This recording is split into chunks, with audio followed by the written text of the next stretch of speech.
All right, how's it going, everybody? This is Ismortah, and this is episode 21 of my custom Kingdom Death Monster campaign with the settlement Showdown, and the religion Ismortah. So this video is going to be a showdown with the Screaming Antelope, a level 1. And this is just going to be the showdown. So we are all set up and ready to do battle. So it's going to be the battle with the Antelope, and then the aftermath, which either rewards or defeat, depending on what happens during this battle.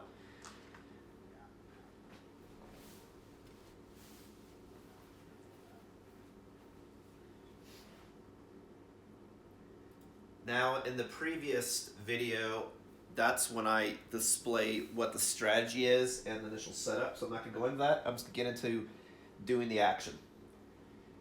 Alright, so the person I'm going to have to start with monster controller will be Eve, and I'll have it go counterclockwise, so you know. I'll see if I can't remember this time. It's really the main thing I always forget. I just need to remember, before the monster does its turn, change the controller.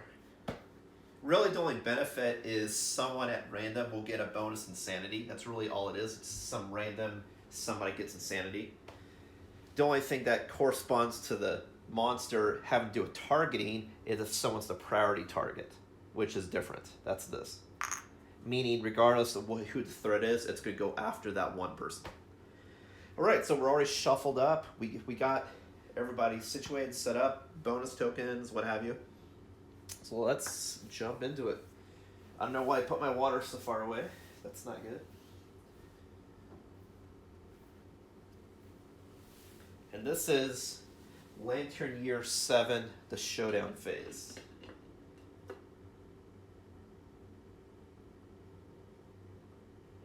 So far, this Lantern Year has been very interesting. A lot of swings with stuff going well and stuff going not well. Which is cool, makes it interesting. Alright, so top of the round, Antelope goes first. So let's look at the AI and see what happens.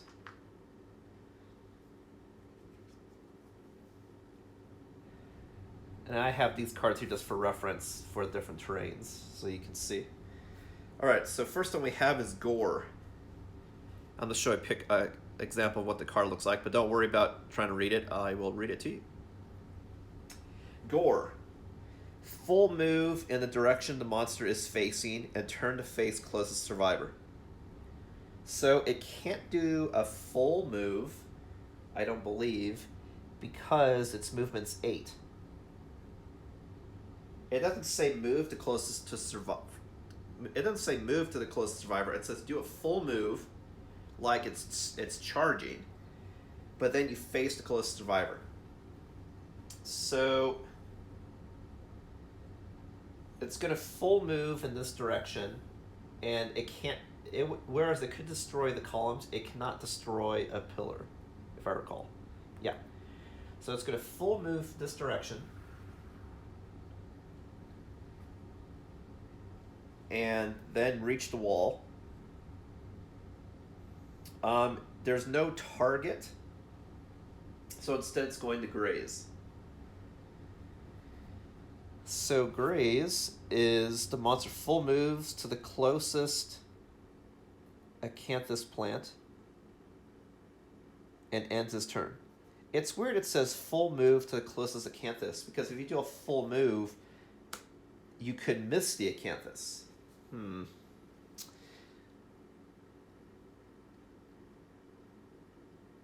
Full move. Let me look that up. Because full move, if I recall, means you spend all of your movement possible.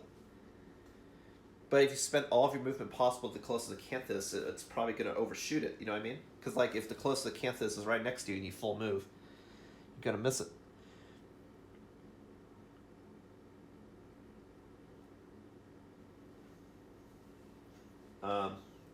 I'm just checking what full move means. I'm 90% sure I know what it means, but it's not move toward. It's spend as much as possible. It's a full move, like you do max movement and then you do something else. So if that's the case, the closest acanthus would be here, and then it does a full move, It's let me. I may also look in the monster section too, just in case there's a special ruling for that. Because full move to the closest acanthus. That makes me think like it uses as much speed as possible to get to something, but once it gets to it, it stops. But when you use the word full move, that implies you do all of your movement possible. So maybe move all your movement possible. Like in this case, it goes straight full move and it was limited. This says you go full move toward the closest plant. In this case, this goes one space. If I can't find anything, that's how I'm going to do it.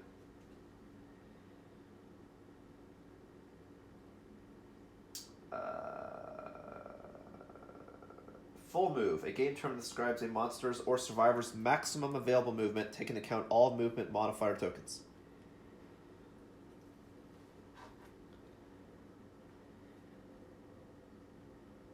Maximum move to the closest plant and end its turn. Okay, so it would do full move to the closest plant. The closest plant would be here, which is already at, so it's just going to turn. I mean, it could definitely move. If it's doing a little bit of move, it can move on top. So it can do like that. And then it consumes it and heals, but it took no damage. Already. Alright. So it hurt us over here, which is why I was facing. It charged, but still sees nothing. It just heard a rumbling. Now it's just going to eat some food. Cool. Now it's our turn.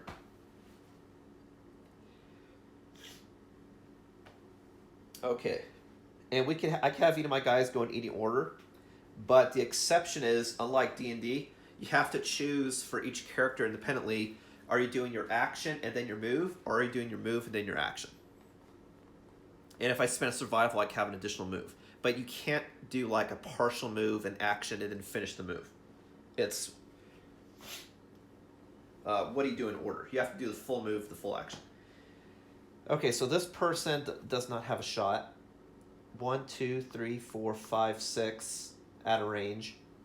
Unfortunately, all my characters are out of range. What is fortunate, though, is that I don't think the monster can even get through here. The monster either has to crush this column or pass like this. Meaning, I could have my party actually just sneak around here. Or maybe have approach from two different sides. That's what I may do. I may come around this way and come around this way. Since no one is in range to do anything. But that doesn't mean I can't do stuff. It just means I can't attack. The only other way I could do damage is if I dashed, which is something I could do, but I don't necessarily know if I want to burn that now. But let's see. Elkor has to move because of a disorder, and Snahavium has to do honorable attacks. Those are the only two disorders currently.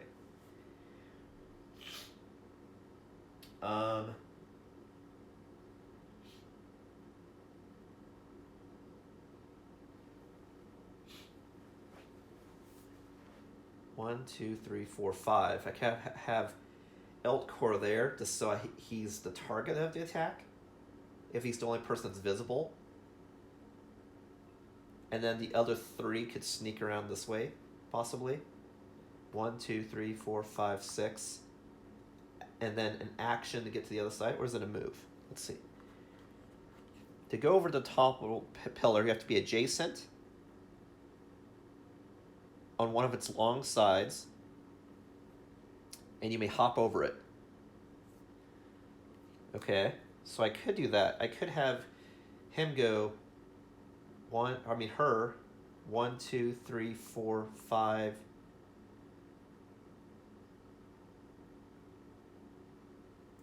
Her attack is range 2, but this is impassable, so you can't attack through it.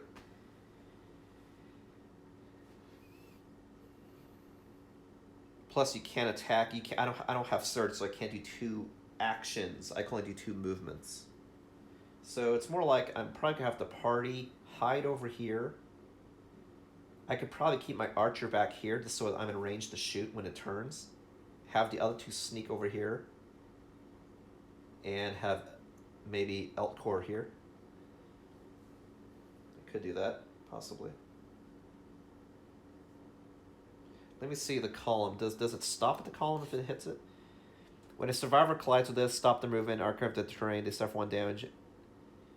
When a monster passes over archive. Okay, so the monster can just crush it, period. The only thing that stops movement is this.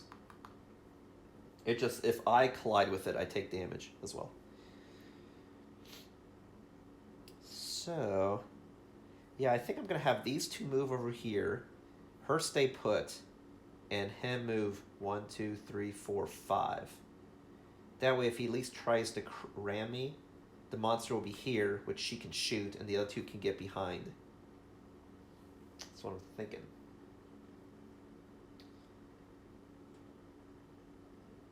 Okay, I'll try that. So, and then I have other people that can do some actions this turn. Like, I could have my bow person drop aggro by doing Fecal Salve, which I'll probably do. I'll probably have Eltcore do Rawhide Headband, just because I have the opportunity. And I could definitely do Cat Eye Circlet as well, just because I have the opportunity. And then I can also do White Lion Helm because I have the opportunity to give people more insanity or more strength. But everyone's at 2 insanity, except for Emily. But yeah, I could spend survival just to give her 1, but I don't think I'm going to pop that just yet because I get more bang for the buck if people could also attack. Alright, so first off, we're going to do Eltcore and go 1, 2, 3, 4, 5. Make sure the movement's 5, yes. So we're going to go to here. And then I'm going to spend as an action, I'll use these to denote who's done what. We'll do Rawhide Headband. And we'll look at the top 2 AI cards and put them back in any order. So this is good because if it's a really bad one, I can have it be second. That way after the monster does its turn, I can then get rid of the bad one by doing a damage, is the idea. There. Okay, so the 2 AI, oh, that's the wrong deck. We have Great Kick and Showdown. Showdown is going to start eating, but I don't really care because I haven't done any damage yet. Great Kick is really powerful damage. It does a speed 4, so that's terrible. So I'll have its next move be Showdown. Okay. That way, when I do damage, I can get rid of Great Kick, is the idea there. Alright, so that was a good turn. Trying to read the monster and try to take the initial aggro. Next up, I'll have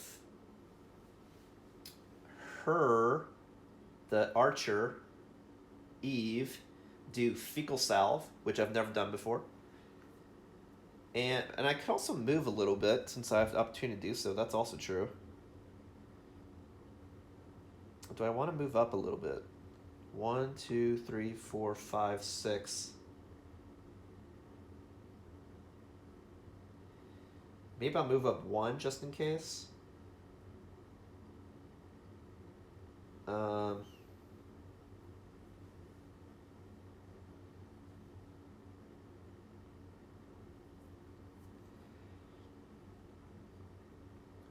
Be able to just move up 1.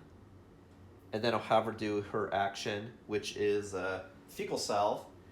So I am not a threat until I attack. So unless he attacks for some other reason, he can't target me because of being a threat. So I use this to denote Fecal Salve. That cannot be targeted. Actually, I'll put it on the board so I remember. Alright, so that was her turn. And she was Fecal Salve. Okay. And then next up, we'll do the Spear Dude. And we'll do Cat Eye Circlet. So first we'll go 1, 2, 3, 4.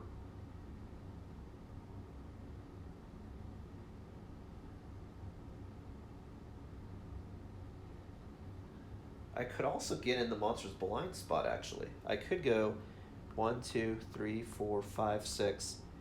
1, 2, 3, 4, 5, 6. I could spend a dash and actually attack from the back if I dash. But then if I don't think I want to do that because I really want to get rid of that other card. All right, so let's not jump the gun. Let's go 1, 2, 3, 4.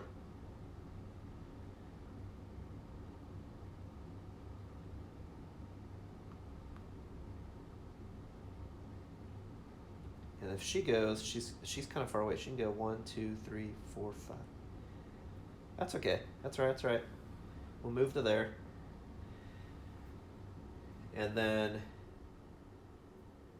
she will do Cat Eye Circlet and look at the top 3 hit locations and put them back in any order. So I know exactly what the monster's going to do. The monster, I expect, because of line of sight, will only see this person. Will go after this person. And then I know what its next AI. I know, basically, I'm reading how the monster's going to react. Is basically what I'm doing. I know how it's going to react. I know what it's going to do.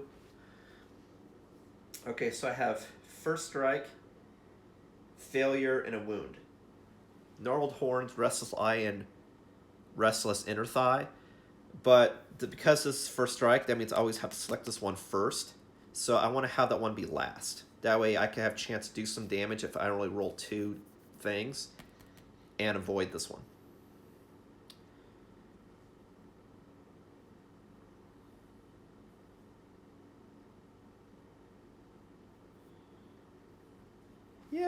Yeah, I'll do that.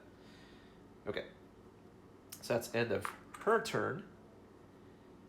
Now the last person to go is Snahavium, which technically I could still be behind line of sight if I'm here.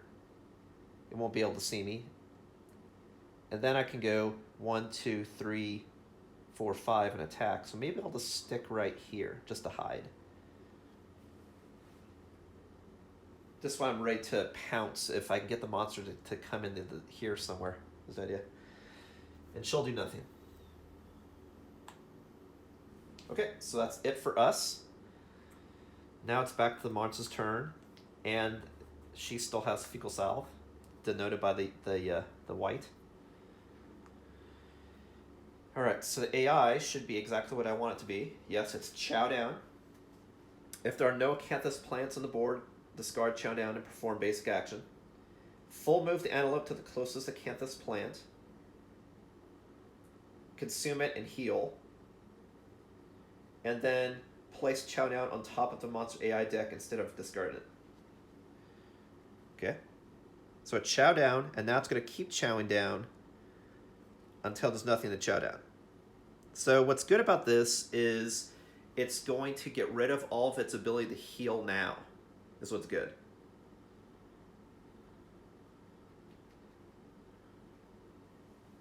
So it goes to the closest plant. Let's see, 1, 2, 3, 4, or 1, 2, 3, 4, 5. So no, this is the closest plant. So it's gonna go eat that. Okay, and now it's gonna keep doing that. So now it heard us. Initially made a noise, 8, and that's going to eat this entire ring. So what I could do, because it's going to keep chowing down, is I could go get this plant, this bug, and get into position. So when it does its last chow down coming around gradually, I can get behind it and swarm and hit it. I think that's what I may do. All right, so it's our turn. Let me see if Fecal Salve stays. It says I'm not an attack until I'm not a target until I attack. So this person actually now is not the priority, is not a threat at all until I attack, which is interesting because that means I can now get in its face and it won't go after me as a priority. All right, so now we can move. So we can go 1, 2, 3, 4, 5.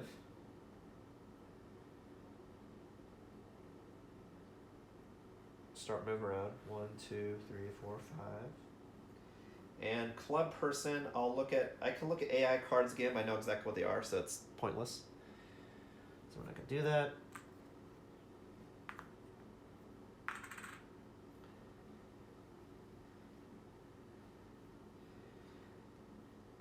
Spear person can go. Well, actually, Snahavium can move 6, and she lost aggro. She doesn't have aggro, so she can go 1, 2, 3, 4, 5, 6. 1, 2, 3, 4, 5, and actually pick that one up if she wanted to. I could spend a survival to pick up the Acanthus, potentially.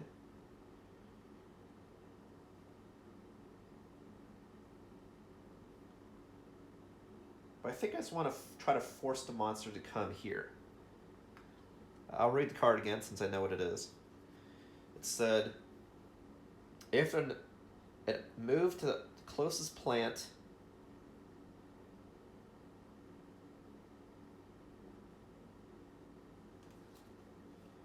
because like this, even this one says full move, and then if it dodges it, and its movement was 6. So I'll say move there and 8 the plant. Because see, like, Showdown, even how it's worded is even worded a little bit better than this one. It says you do the full move toward plants, and then you see if it ate it or not. So I'll just play that way going forward, because it's just like, it wasn't, like I said, the wording needed a little extra information to be crystal clear. Like, do you do a full move regardless toward a plant, regardless if you overshoot it, and then if you eat it, if it's there, it's kind of like it ran and then see if there's any food, or does it go full move and stop at the closest plant? So anyway, going forward, it's a towel play, whatever, that's fine. Because technically I already had a move. It ran, nothing was here, okay, I'll just eat something. And now it's running away, galloping. Okay, cool. So I did a full move. It was adjacent to a plant, and it ate it. So what happens if it misses the plant?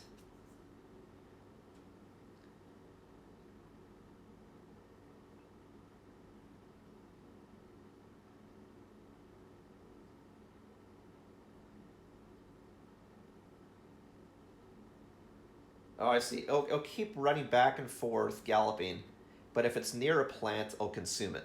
And then if there's no plants,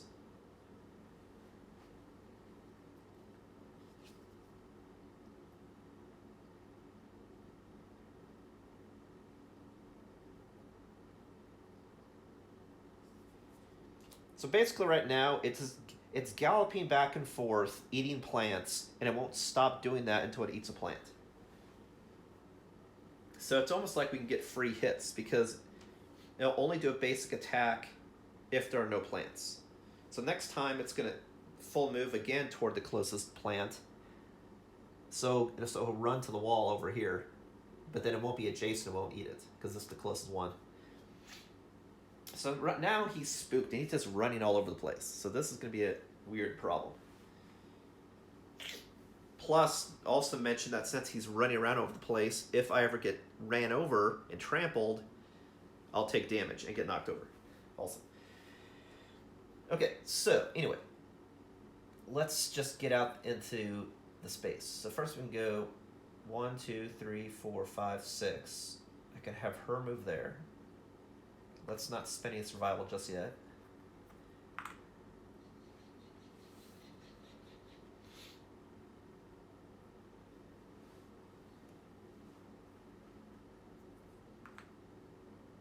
And then her, she can go. Oh, I keep moving the wrong person. God damn. This is the bow person. The person with the bow can't be targeted. Snahavium, the person that can move 6 spaces, is the one with the guitar.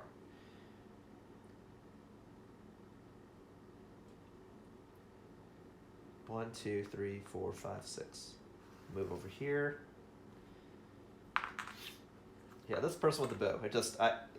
She can use a bow or the bone blade. And then this Emily will go 1, 2, 3, 4, 5. Or actually, as an action, I can move to the other side, and then I can go 1, 2, 3, 4, 5. We'll actually do that. Okay, so that's it for our moves. Now it's back to the monster. Who's going to do another chow down, so I won't bother getting out the card. We know exactly what it's doing. So it's going to full move toward the closest one, which is here. So it's going to go 1, 2, 3, 4, 5, 6. And it's not adjacent, so it's now just like galloping around. It heard a noise, didn't see anything, ate something. Now it's going running around. So it's our turn, and I know next turn it's going to go 6 spaces forward. 1, 2, 3, 4, 5, 6. It's going to run and stop right here. Okay, it's going to do a full move to the closest plant, toward the closest plant, which is this one. So 1, 2, 3, 4, 5, 6. So it's going to be right here. And then next turn, it'll either go after this one or this one. Most likely this one, and run that direction.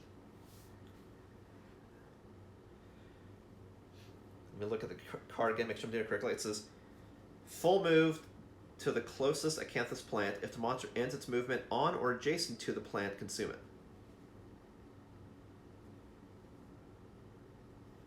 But notice it doesn't say move, it says full move. So that's how I'm going to play. So it's sort of like he just running all over the place back and forth, and if you in its path of destruction, you're going to get trampled. But just like running around. It just, like I said, it's still not crystal clear. Full move to the closest plant makes you think that you do up to its full movement speed, but you stop when you get to your target.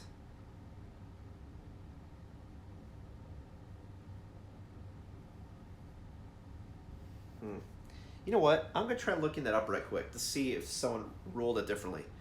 If I find out that how it was actually ruled, I'll have it stop here instead of there. But let me look that up, because that's... The fact that you call it chow down makes you think that it's going to, like a cow, to all the closest plants, max movement if possible, and trying to eat. But it stops at the plant. As opposed to if you had it called like a charge or something, like wild beast or something, and have it just tromping fast everywhere, but then it will eat a plant if it happens to be near it. Alright, let me see if I can look that up right quick. Chow down, kingdom, death, monster.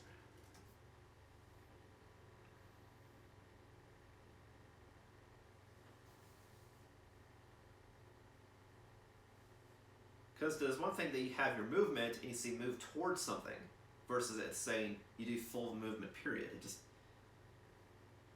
not crystal clear. All right, so I'm just checking the Reddit right now to see if anyone else has a thought on this.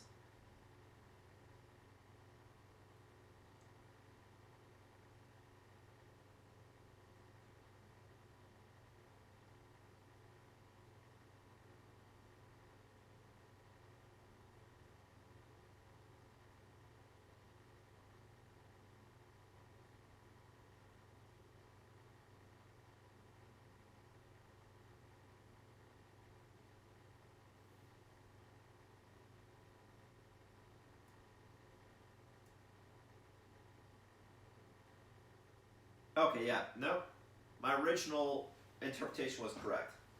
They should have taken away the thing full move.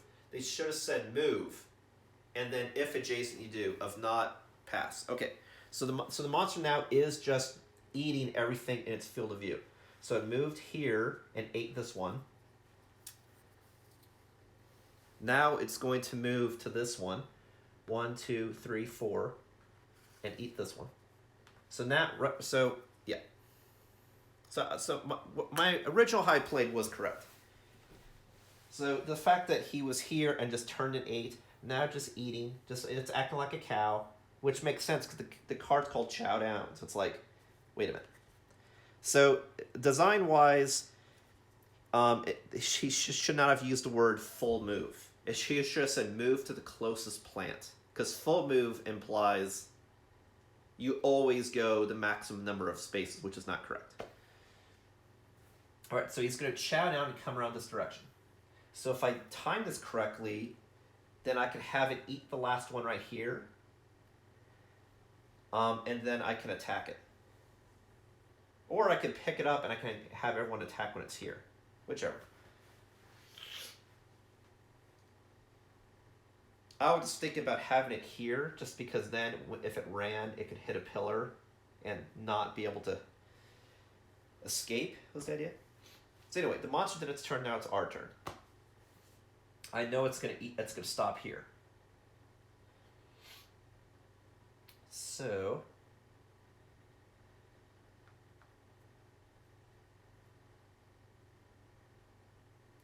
Snahavium could move 6 and try to pick up that bug.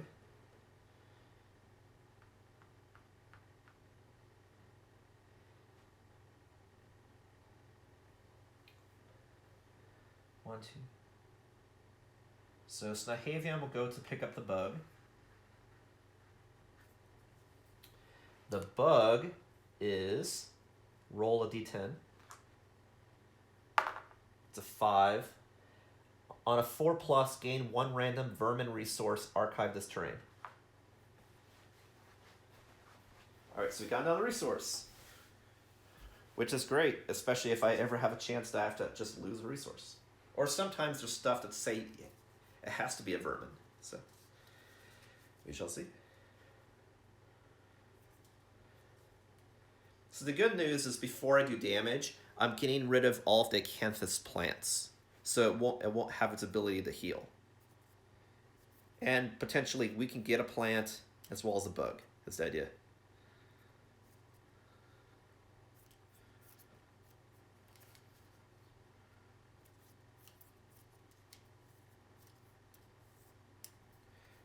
Okay, so we got a hissing cockroach.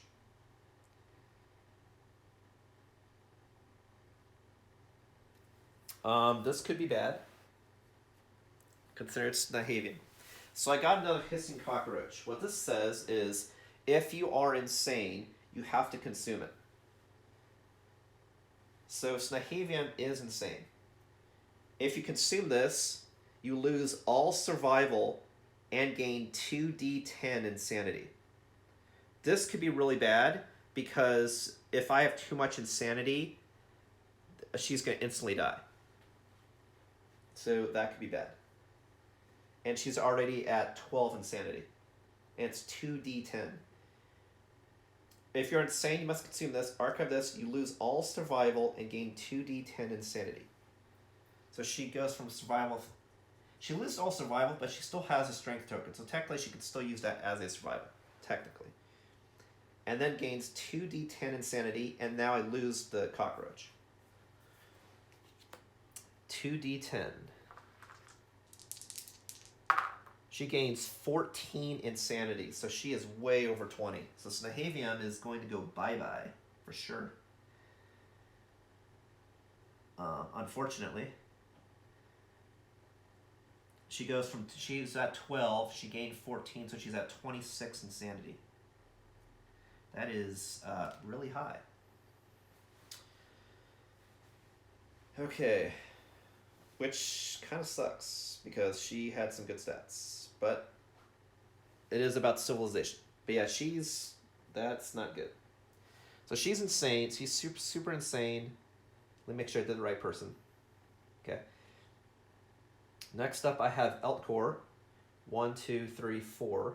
Just going to pick this up. Let me mark who's moved. Sorry about that. So she's done. She's doing his action. So for the plants, you roll 1d10. It's a 9. On 9+, I get a acanthus. Cool. And also, like how I have my game worked is if somebody dies, 3 people get a permanent stat of my choice. There were up to 3 that were witness to death. But I haven't fit the story. If it was like a settlement on who gets it, not just whoever I want. And a resource. So I do get stuff when people die. So how I have this engineered. Okay, so I get a what? An acanthus plant.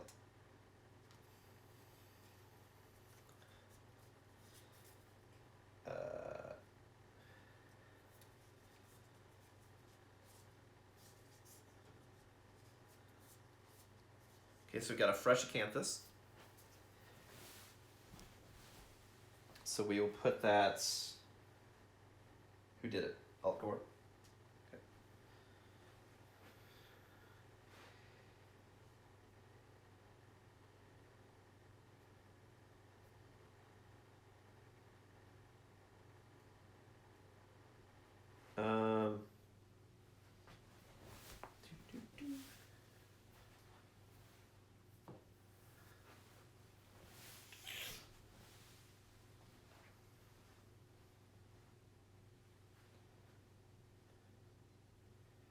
Let me check the book and stuff. Uno momento.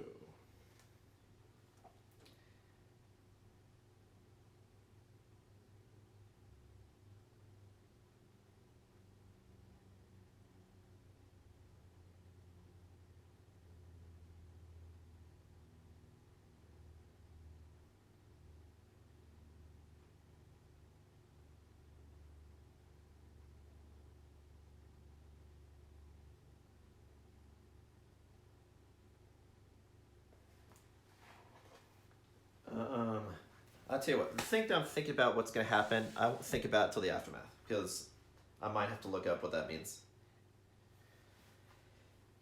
Which could really suck. But we'll cross the bridge when I get there. Okay, okay, so these two went. Now I got two left. I know the monster's going to move here during its next turn and stop there. So we want to get in a good spot. So we go 1, 2, 3, 4, 5.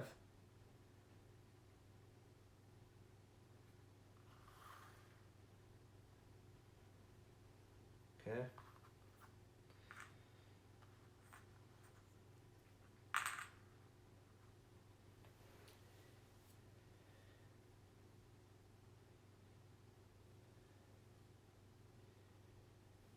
And then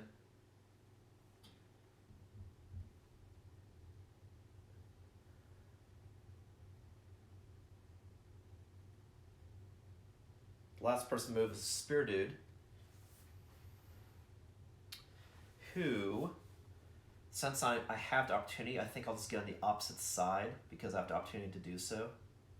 So I'll go 1, 2, 3, 4, 5. Just so I'm not right next to it in case it kicks. This way everyone's in range to move to assault it when it goes after this last one. And then as an action,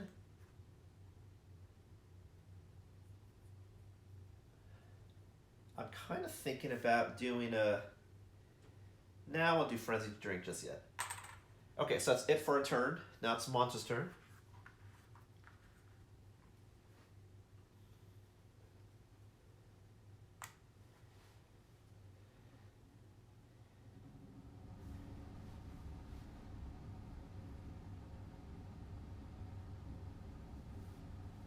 So monster's going to go 1, 2, 3, 4. It's going to move here. Consume this. Again, we haven't done any damage yet to the monster. And now, let me see here. Showdown placed on top of the AI deck. All right, so Showdown is placed on top again. So I know there's an A level card below the top card. All right, so now it's our turn. So now I know I definitely want to do at least 2 damage because I want to get rid of that A level card that I saw.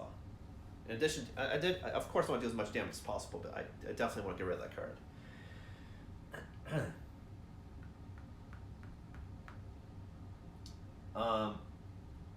Bow person's going to stay. I think the bow person I'm going to have attack first. That way, if it charges, they can still move in, and so it's easier to hit. So, 1, 2, 3. So we're going to go ahead and attempt to wound with that claw head arrow.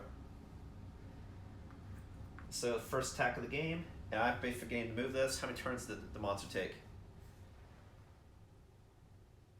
1, 2, 3. Maybe. 1, 2, 3. Sure. All right, so we're going to shoot, which is speed is on this weapon is a 1, and I hit on a 6 plus. Yes, is that the best it can do? Unless I want to dash, that way I shoot from behind, that way I have a better chance to hit. I might do that too. Just to ensure that I get the bonus to evasion. Yeah, that actually would, I think that would be worth it in this situation. So I can go 1, 2, 3, 4, 5, 6 to dash to get in the blind spot. That way when I shoot my weapon, I have a higher chance of hitting. Alright, so goes from a 5 to a 4. And then we're shooting the arrow.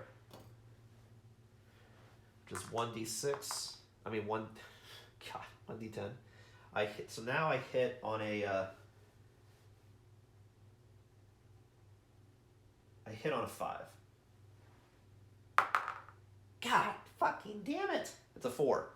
So I only have one chance to shoot the claw head arrow. It's like I have one bolt of it. So that was spent. So that was a miss. And I attack, so that goes away. Okay. I think next up I'll do how far can she run? 1, 2, 3, 4, 5, 6. She'll go next and attack from here. That's Snahavium.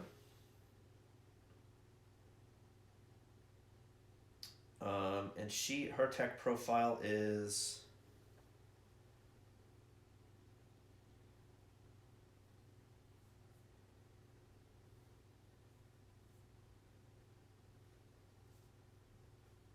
her speed is actually 5, so she rolls 5 dice. 5 dice and hits on a 7. Unless I want to do a dash and pounce instead. Of course, I kind of forgot where she was. She was like here, right? Yeah, because she picked up the bug. She could move and then dash. I mean, move and then pounce, do her pounce ability, so I'll do that, because I really want to make sure I hit.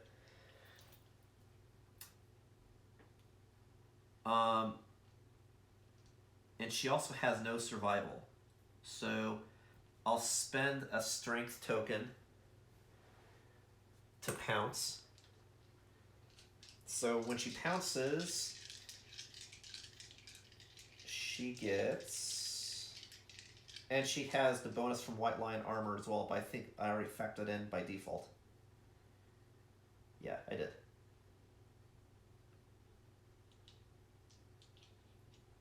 Yep. Okay, so her accuracy now is a 6. So 5 dice hit on 6. We got 2 hits.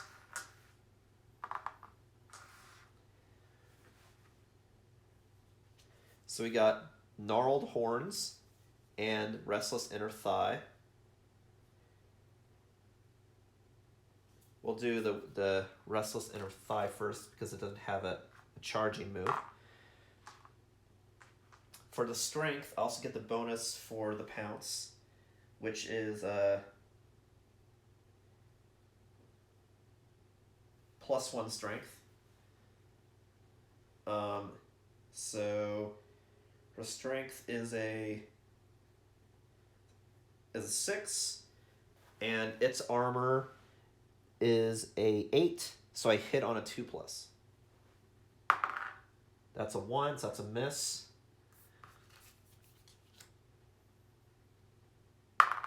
Next one is a 7. Let me see if there's the crit as well. I crit on a 4, so that is a critical hit. So because a critical hit, there's no reaction of any kind. Gain 1 Screaming Antelope resource. And then there's a persistent injury. So first we do the damage, which I know was the A level card.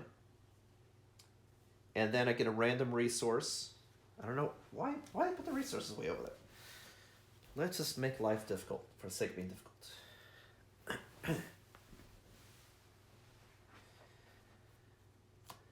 We get a random resource, which is boned steak. Beef steak, not bone steak. And then a persistent injury, hitting the gnarled horns. Crushed crown. Blood pours from the ruined crown, affects some AI cards. Okay. So that was her turn. Now we got 2 more people that can go. So let's next up do... Now I know from the hit locations, the next one's going to be a first strike, but I need to do 1 more damage.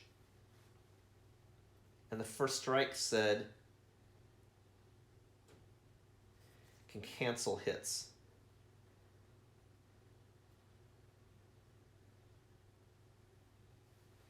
If they're insane.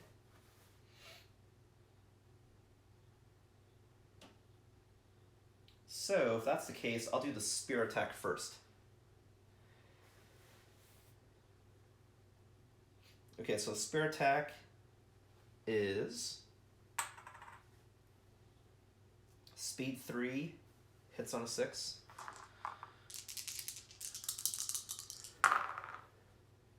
We got 2 hits. We got Restless Eye and Furry Throat, but you have to do Restless Eye first. So the attack profile is... Strength is a 3 plus 1 is a 4. Its toughness is an 8, so I hit on a 4 plus. Hit on a 4 and crit on a 9. We got a 3, so that's a miss.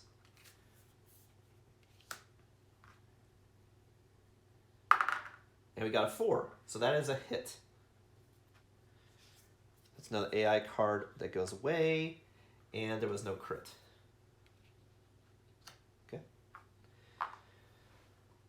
That's good. That's good. We did a couple damage, got a couple resources. I'm worried about Snahavium's insanity being too high, because that means now she's going to leave the settlement when the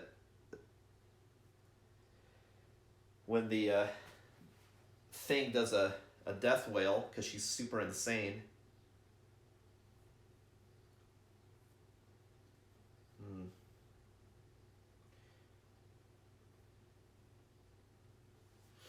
Yeah, I mean, like, everyone else is like, we got 2 insanity, 3 insanity, 3, and then Snahavium's 26. But then she has like the first completed set as well as all the resources. But like I said, I'll check at the end what this means, but I don't know.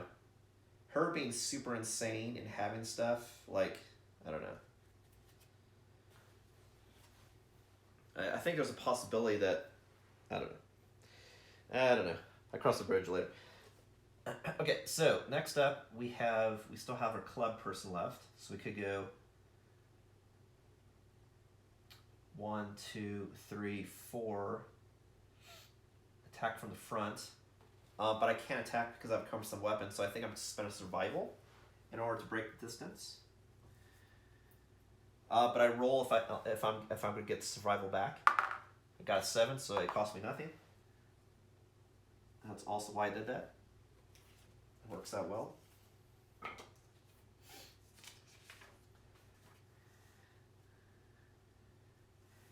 Alright, so he's going to do his attack, which is 4 dice, hits on a 6.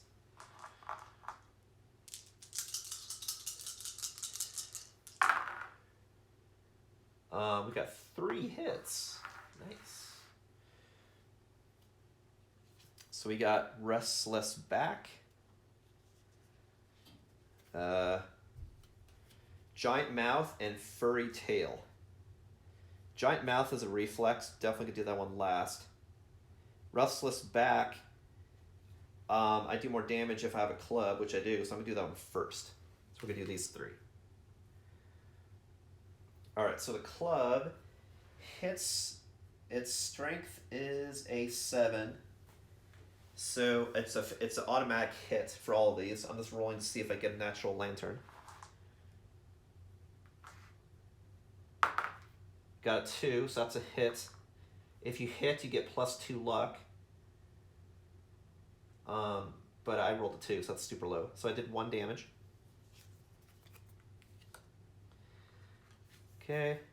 Next up, I know it's guaranteed hit. We'll just roll in for the crit. It's a 3, so it's a hit. Okay. And I mean, we're doing a lot of damage. And then the last one is Giant Mouth, which has reflex.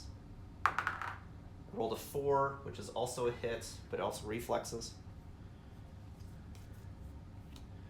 So the monster has 5 hit points left. We've done a ton of damage. And this is our first attack where it took off half its life.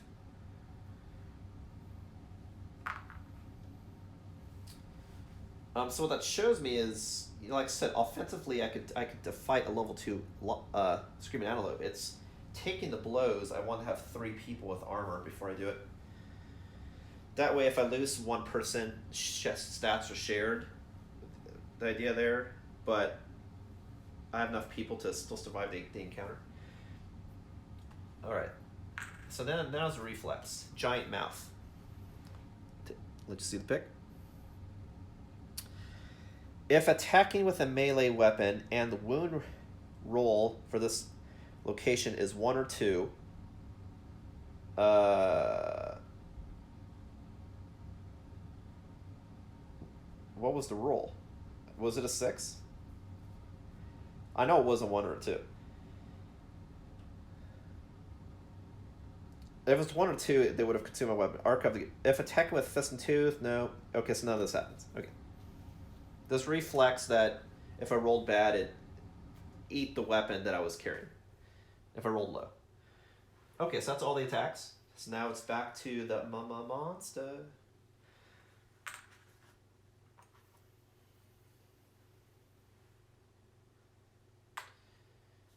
Who only has 4 AI cards left, but we don't know what they are. The next one is Bite. Pick the closest survivor in field of view. So the field of view is anywhere other than the blind spot. But the closest would be not having to turn, so I would say it'd be Elcor. So it's speed 1, hits on a 2+. Does Elcor have any? He does. Elcor has 4 evasion, so that means the monster will hit on a 6+, which is a 6, so that is a hit. And after damage, there's a bleed. But I don't think I necessarily care, but we'll see. It's a shot to the head. No, I'll spend a survival to dodge, because then I may get it back for free. Nope, but I'll spend it. Okay, so I dodged that. I dodged it. So Elcor is at 4 survival. Okay.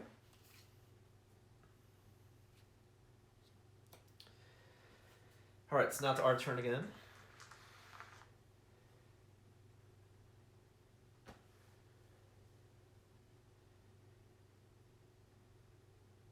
All right, so, I mean, just pound the monster, I suppose. So I'll attack from the back first while I have the opportunity in the blind spot with Snahavium. I'm sorry, that's the archer. Yeah, we'll do the archer first. Sure, that's good. It's the blind spot free hits. Oh, that's right. God, I almost forgot again. Who hit the monster? Jeez, I am so bad at doing that. And I'm so bad at moving this too. Oh my god. Okay, so who hit the monster? I know the club hit. And I believe the guitar hit once. Is it just the bow person that didn't hit? Did the spear hit? That's why I attacked with last, right?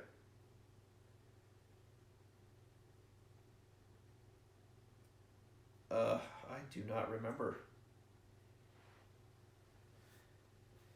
I know I hit with this because I got a resource. I know I hit with this because I did it absolutely last. But did I? And I know I missed with the arrow because I did this attack. Did I hit with the spear?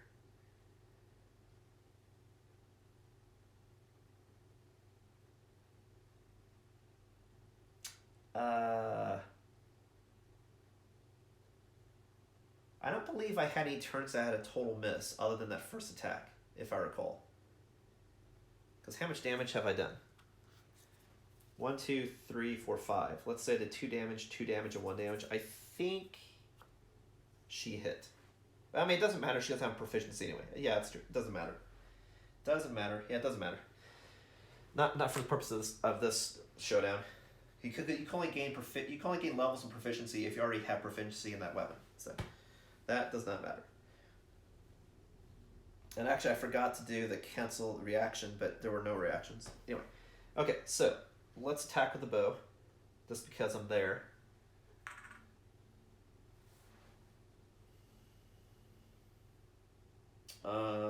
Also a normal attack, so it's speed 2, accuracy 6.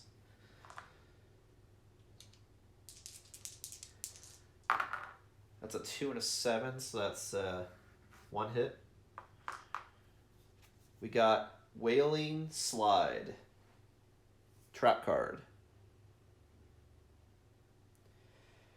The screaming antelope panics, its undermouth unleashing an inhuman wail. It bucks wildly and leaps into the air. The attacker is doomed, meaning cannot spend survival. All survivors adjacent to the monster suffer 2 brain damage and knock back 5.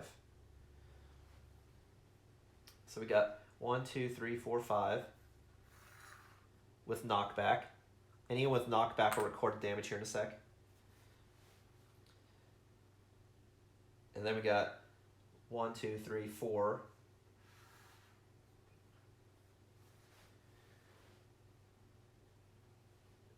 Knockback. This is not adjacent. This is 1, 2, 3, 4, 5. And knockback. And that's definitely the end of her turn.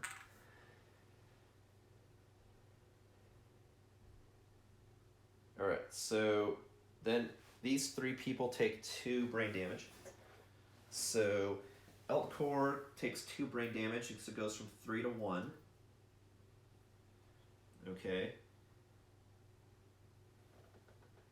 Snahavium takes 2 brain damage. It goes from 26 to 24. And then Eve takes 2 brain damage.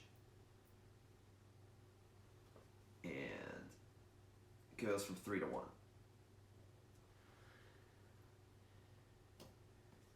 Okay, and then the monster lands on its belly and begins to slide on its teeth. Turn the monster directly away from the attacker. So the attacker was here, so it's facing the right direction. And full move forward in a straight line. On collision, non-death survivors gain 1 random disorder in addition to normal collision rules. So it's going to collide with this and destroy it and not stop its movement. And that's going to full move here and then collide. So now this person gets 1 random disorder and collision. And then I shuffle the hit deck.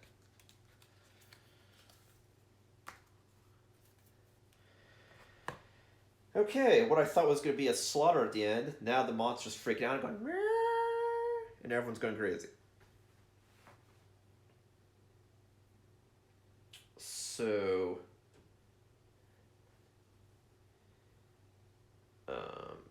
collision is trample. These suffer damage equal to the monster's level, so it's 1 damage to the chest on Elkor, which goes down to 1. And then we shuffle the hit deck. So that's the end of her turn, end of his turn, end of their turn. The only person now that has a turn is this person. Emily.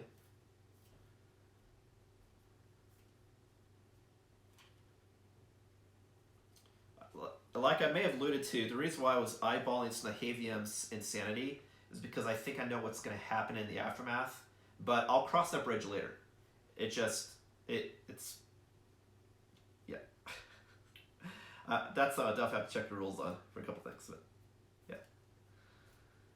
Because she is super insane. Above 20. So it's like, she is super crazy. Like, you want to be crazy, but you don't want to go full crazy, right?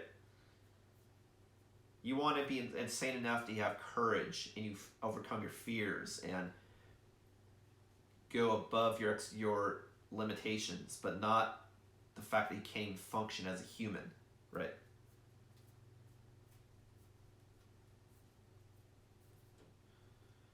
But yeah, she is she is like super insane. She is crazy. Okay. Next up. Emily's turn. 1, 2, 3, 4, 5. I could hit in the back and have bonus accuracy, or be at distance and be safe. Because if you're in the blind spot, you get bonus accuracy.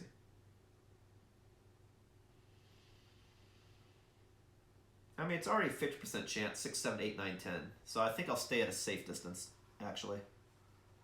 And I'll attack from here. Okay, her attack profile is speed 3, accuracy 6.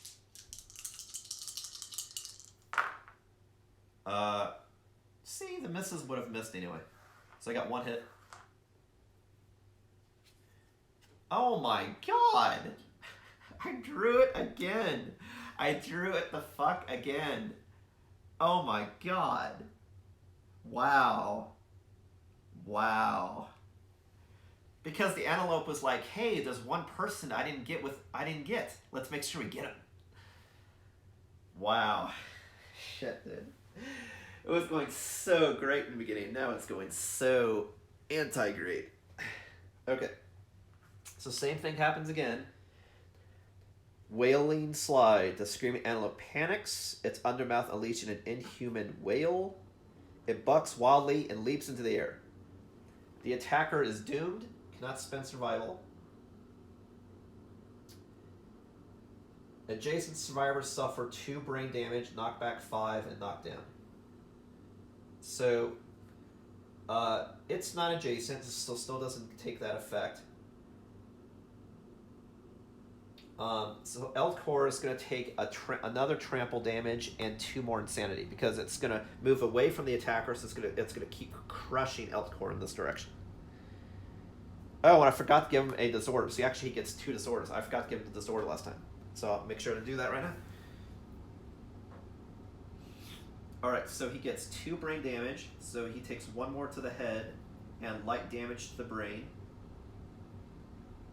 And then 1 more damage randomly to the chest. So now chest is at 0.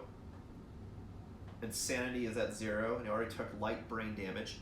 And now gets 2 disorders. So like Elcor is getting maimed mentally, man. He's getting destroyed mentally, whereas Snahavium is now that's like still functioning, but is like beyond insane. But at least isn't impaired, at least for the time being. Okay, so now he gets 2 disorders, which the odds of this not somehow permanently screwing up the character has a pretty good chance. 2 disorders. Because there's some disorders that are mild, and some that are really bad. So we'll see. And he's getting 2. I cannot believe I drew that trap card twice in a row.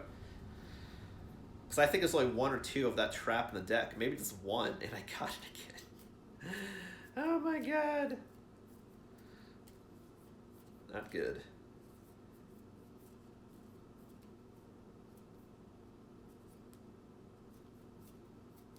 Okay, I'm just going to do 1 regular shuffle now that I did hand shuffling.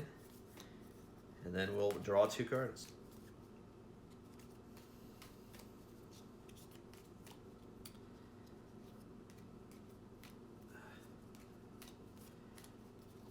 At first I was afraid what was going to happen in the aftermath. Now there's a chance that... Am I going to finish off this beast? Come on, guys. Gotta do this. You gotta do this. Okay, so 2 disorders are, which I'll hold up to the screen, honorable and rageaholic. So honorable, I know what that is, and he already has hyperactive, meaning he has to move every turn if possible. So now he's also honorable, so he can't attack a monster in its blind spot or if it's knocked down. So he's honorable, and he always has to move. So those are both mild, so that's fine. Oh, sorry, so I was going to show you both, but I'll read them to you. The other one, sorry, I'll read you both. Honorable. You believe in honor and fairness when conducting yourself on the battlefield. It is these strong principles that have kept you alive, and you will not abandon them under any circumstances. You cannot attack a monster from its blind spot or if it is knocked down. The other one is rageaholic. Your rage boils out of control, causing you to see red at the slightest provocation. Yeah, obviously, he keeps getting attacked mentally and physically by this fucking antelope over and over and over again. Understandable.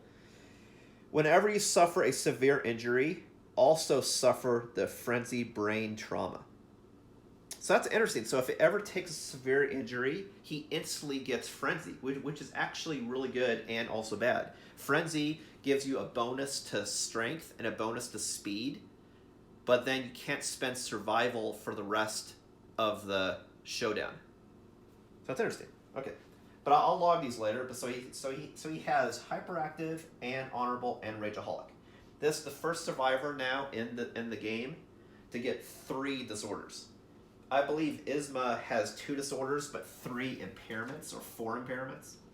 Anyway, all right. So he's not doing too great. He's still okay. He's not doing great. He still has technically 5 survival. He just and actually these are all mild. Actually, rageaholic, if anything, is actually good because that shows that when he's about to die, he gains frenzy, and is actually more effective in combat. Because if you got to the point that you're taking severe injuries anyway, you would have already spent all of your survival or can't spend it. So actually, this one is actually good, I would argue. This one's mild. So actually, disorder-wise, he's actually okay. If I can just get him to live through the fight, he's actually still, I would say he's better than what he was. Because now he gets an automatic frenzy, which I can also get by doing frenzy drink right here. Okay, so we got the disorders, we got the attacks. Now, that's not done yet. Or is it? Yeah, and collision rules. Okay, so that's done. I shuffle this again. And now that's the end of our turn. Now it's the monster's turn. That was just the monster freaking out from us doing stuff. Fortunately, though, he's not knocked down, which is good. What's also fortunate is the fact that we're knocked down at the end of last turn. Because at the end of the turn is when the tokens come off, which means they'll come off at the beginning of the survivor's next turn. So that's what's good. Getting the death whale, whatever it's called, twice in a row, that was not good.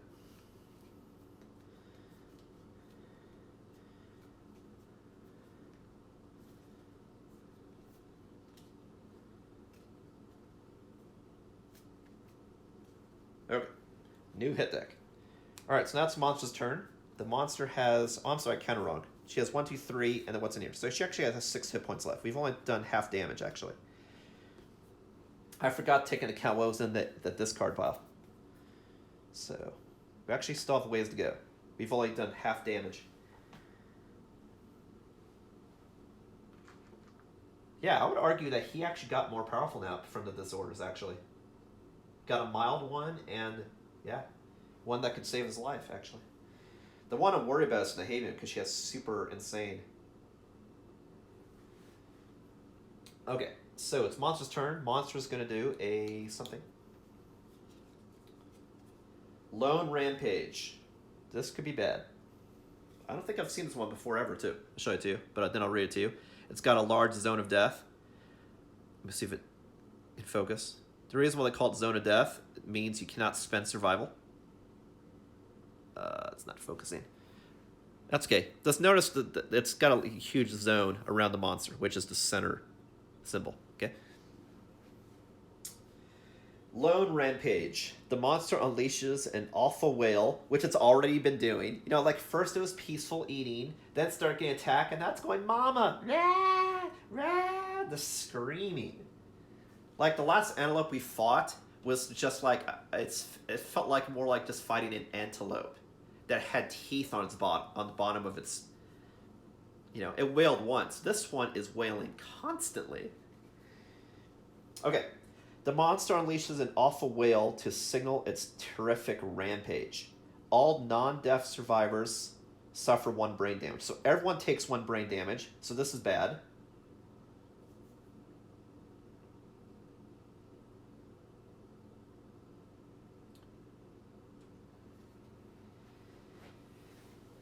Okay. So Snahavium, I'll go counterclockwise. So Snahavium goes 24 to 23. Emily goes from 2 to 1. Eve goes from 1 to 0. And Emily's the current target. And Elkor already had light damage to brain. And so now I roll on the severe injury table. Which means then I'll also, by default, get frenzy also. But the first thing I want to see is, can you spend survival on brain injury? I don't think you can. I think it was just physical, but let me check. Yeah, because it's dodge. You can't dodge a mental attack. Yeah, sure. Okay, so now we rolled severe injury mental, which I've not done before. I've rolled on the physical injury table a couple times, but never mental. So this is a new one for this campaign. Which I finally go to now, my other bookmark. One bookmark is the quarry, the other bookmark is severe injuries. But I don't think this counts as a severe injury. It's brain trauma. Yeah, severe injury is a particular table. What this says is, if I get hit bad physically, then I get a frenzy brain trauma. But when you take too much brain damage, you don't go to the severe injury, you go to the brain trauma table, which I'll show it to you. Actually, I remember looking at this picture, so I think we've rolled on this once other time before. Unless it was to look up frenzy. So we roll on this table and see what happens, and hopefully it's not really bad. And then the card's not even done. There's a whole bunch of other stuff. Like this is a bad card. Okay. So we roll on the table.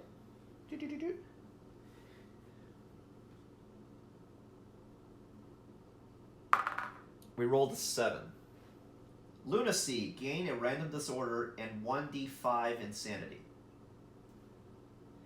So the disorder I'll get in a sec, and I'll replace one of my other disorders at my choosing. So I'll do that in a sec. So we gain 1d5 insanity. So take this, divide it by 2. So it's 4. So I gain 2 insanity. So now I go back to having armor. Insanity goes to 2. But I still have the light brain damage that stays. And then I get a random disorder. Another one. Man, so many disorders in the same person. He is just like all over the... he is just going nutso. Post-traumatic stress. The last hunt was harrowing. All you can do is cower and relive the trauma. I mean, he's still in the drama. Only time can heal your wounds. Next settlement phase, you do not contribute or participate in any endeavors. Skip the next hunt to recover. So that means I'll only get 3 endeavors, unless someone has a thing to add more endeavors, and has to skip the next hunt. So post-traumatic stress, I have to replace one that's already here. So I'll get rid of honorable because I don't mind moving. What I mind is not being able to hit someone to get easy hits. So I'll replace honorable with post-traumatic stress. That's what I'll do. And someone tells me I should keep this order deck over here because they are coming out.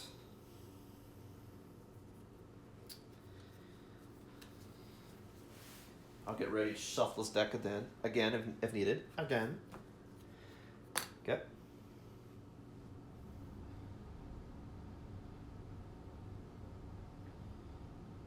Okay, so we got this order. We gain damage. I'm gain sanity, gain disorder. Now, Zone of Death. These two. All knockdown survivors within the Zone of Death suffer 1 damage per monster level to every hit location. Holy shit. Wow. Wow.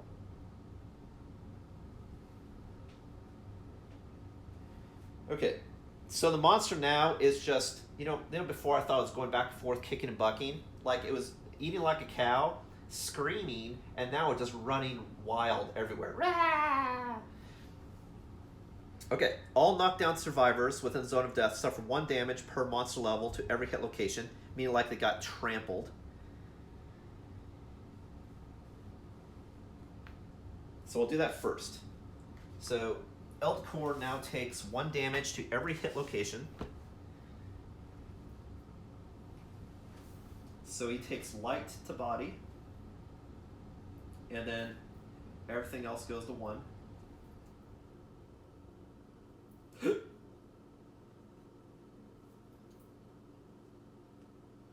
Okay. Whereas the standing survivor within the Zone of Death suffers 1 damage per monster level. So the person's on the ground got trampled, just stepped on. Whereas the person in the back got hit once but got knocked hella far away, got bucked, whereas this person got trampled. So standing survivor suffers 1 damage per monster level, and bash and knockback 7.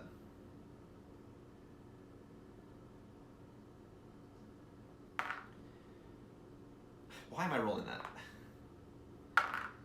So that's the chest. So Emily takes 1 to chest, so she's at light to chest.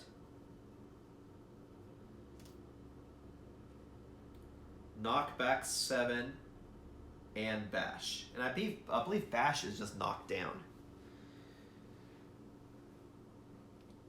Bash is in collision.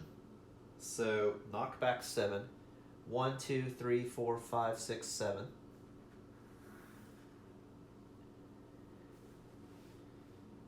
And knockdown.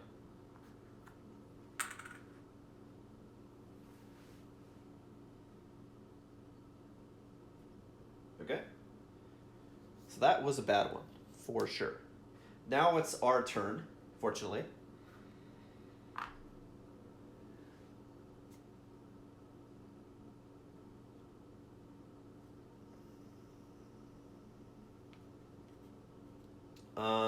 So she's still knocked down because she got freshly attacked. These 3 can get back up though, because you're knocked down to the end of the monster's next turn. Okay. And the monster still has 1, 2, 3, 5, 6 hit points left. 5 AI cards, 6 hit points. All right. So and everyone now is really far away. This is what I was worried about. People start getting knocked away.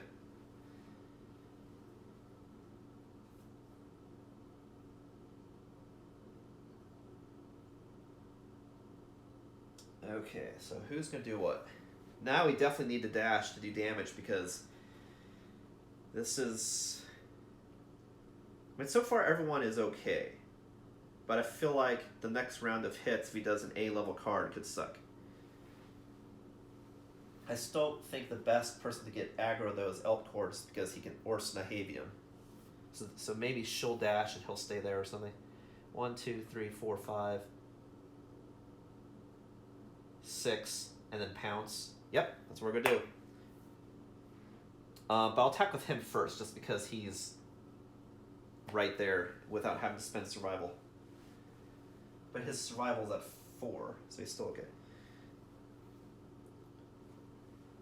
The people with no survival that got nuked, though, was Snahavium. Her survival went to 0.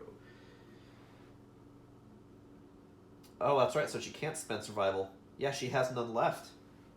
I spent 1 for that last pounce. Yeah, she's at 0 and no tokens. She can't. She has no survival. Right. Yeah. All she can do is move. So she'll go 1, 2, 3, 4, 5, 6. And do something productive is what she'll do. So she's... Nope, because she can't spend survival. God fucking damn it. Yeah, she's just... Next turn she can pounce, but there's nothing she can do. Rest of this turn. Okay, so that's her.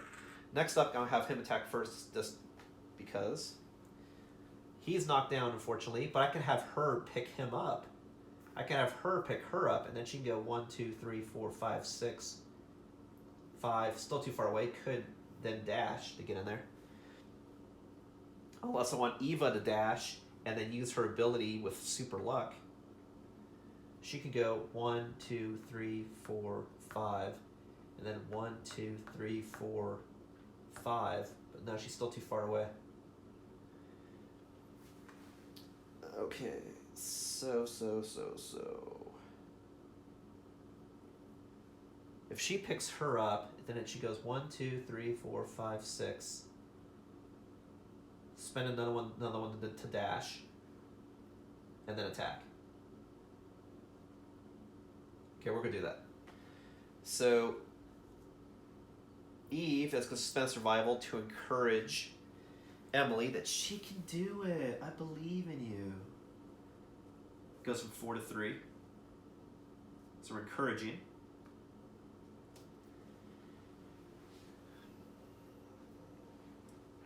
But then she can still move. I'll just have her move closer. So we'll go 1, 2, 3, 4, 5.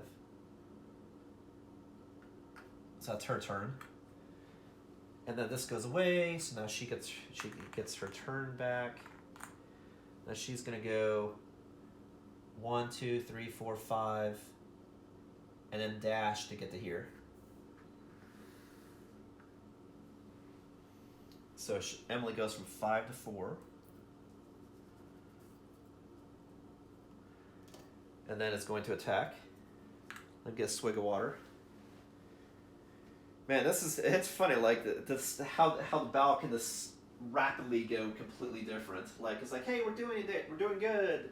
And we did. We knocked it down to half life, but then started freaking out because we're stabbing it.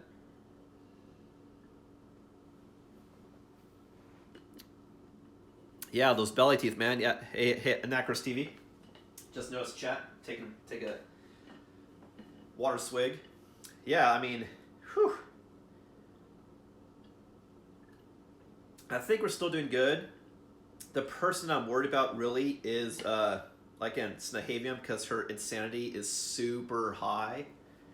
But we'll explore what happens with that during the aftermath.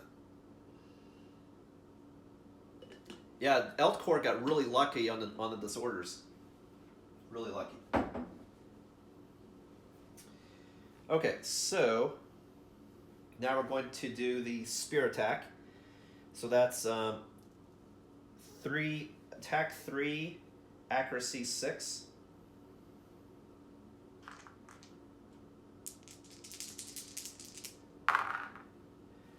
We got 9 and 7 and 4, so we got 2 hits. Restless Hoof. God fucking damn it! I keep fucking getting the card. Swear to God. Wailing Slide again. Good Lord. Fuck, man. Ugh. Jesus. Ugh. Christ. So it cancels the hit. The Screaming Antelope panics. Its undermouth unleashing an inhuman wail. It bucks wildly, leaps into the air. The attacker is doomed. That's true. There's a difference between doomed and death zone. Death zone just means anyone in the zone. Doomed just means what means you can't spend survival. All survivors adjacent to the monster suffer 2 brain damage per monster level, knockback 5, and knockdown. God fucking damn it. So Eltcore goes back from 2 to 0. Knockback 5, and knocked down again. Fortunately, it's not collision, so that's the good thing. But is knocked down. The monster lands on its belly and begins to slide on its teeth. That's what's bad. Turn the monster directly away from the attacker. This was the attacker. So it's facing this direction. Move forward in a straight line. On collision, non-death survivors gain 1 disorder and normal collision rules. So now it takes 1 damage and it gets another disorder. He's gotten 5 disorders during this. Or he's gotten 4. But you can only hold 3. So fortunately, whenever I get a new disorder, I can choose whichever one I want to lose, fortunately. But, Christ. So honestly what that means is I may... Post-traumatic stress is actually not that bad. It's just one time can't go on the hunt. I may actually replace hyperactive, actually. Okay, but he first takes 1 damage somewhere to the foot. So his foot goes to 0. And then he gets another disorder, and then, God, I swear to God, how many times am I going to get this goddamn trap card? And then he gets another disorder. And I'll erase hyperactive.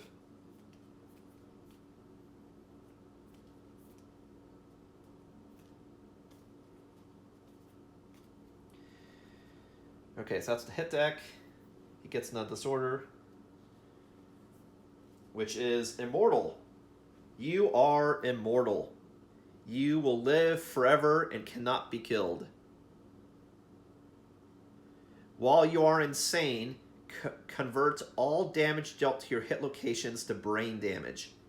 You are so busy reveling in your own glory that you cannot spend survival while insane.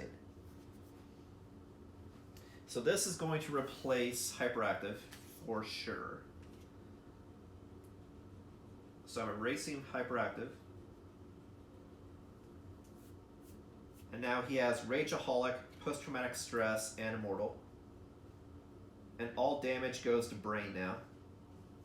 Any physical damage. And if I'm insane, let me see. And you can't spend survival while insane. But since everything's going to brain damage, I can spend survival.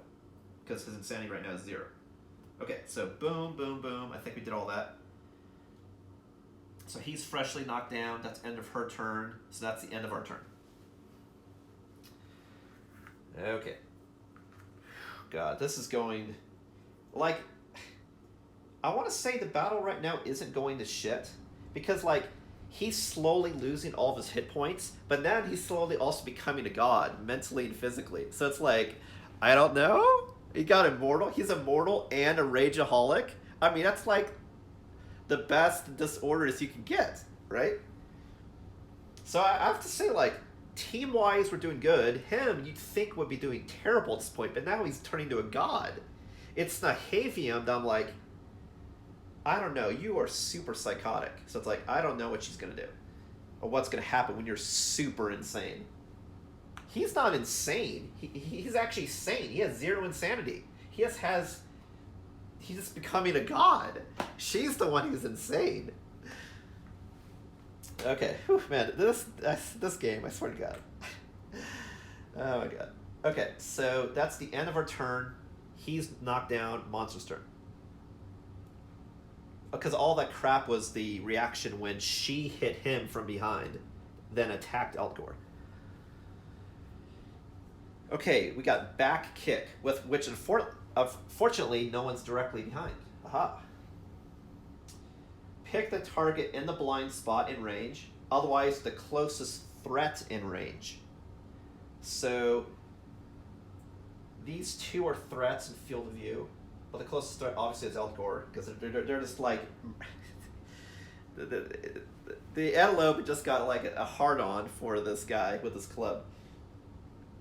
So, speed 1, accuracy 3+, but he actually does have really good evasion. His evasion's a 4, so it hits on a 7+. It's a 3, so that is a miss.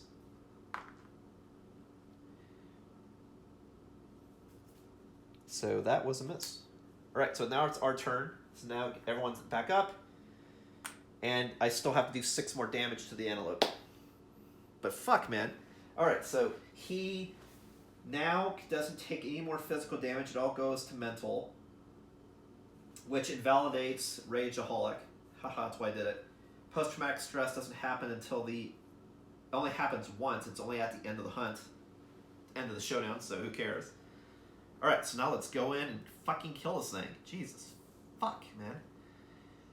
All right.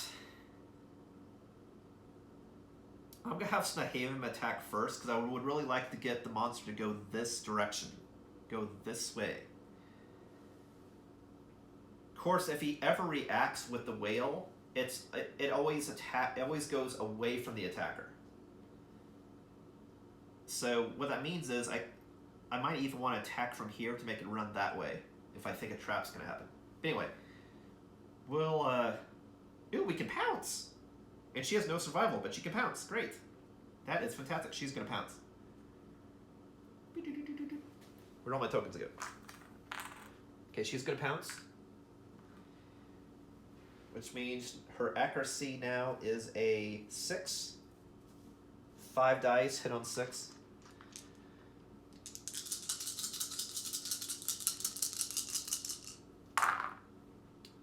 Miss, miss, miss, miss, miss. 5 misses.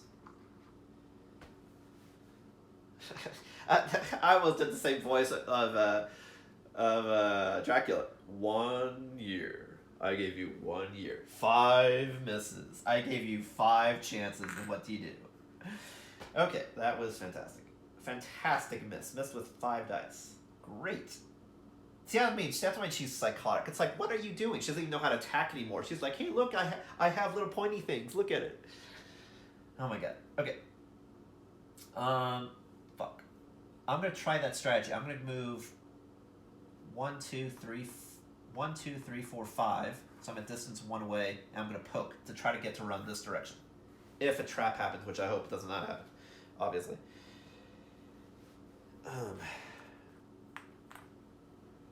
All right, so she attacks 3 dice, hits on a 6.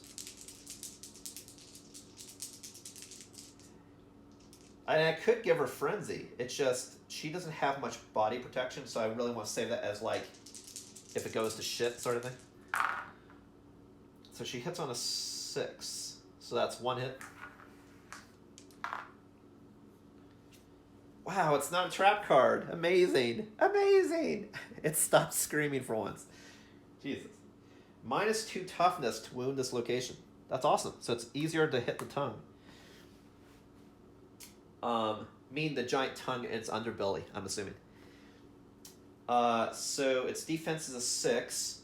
Strength is a 4, so I hit on a 2. Hit on a 2 and a crit on a 9. Oh, we got a natural lantern, buddy. Bazaar! Yeah. So we definitely get a wound. And then we got a crit. Gain 1 screaming antelope resource. Bazow. We did it. Got another resource. Beefsteak is on Emily.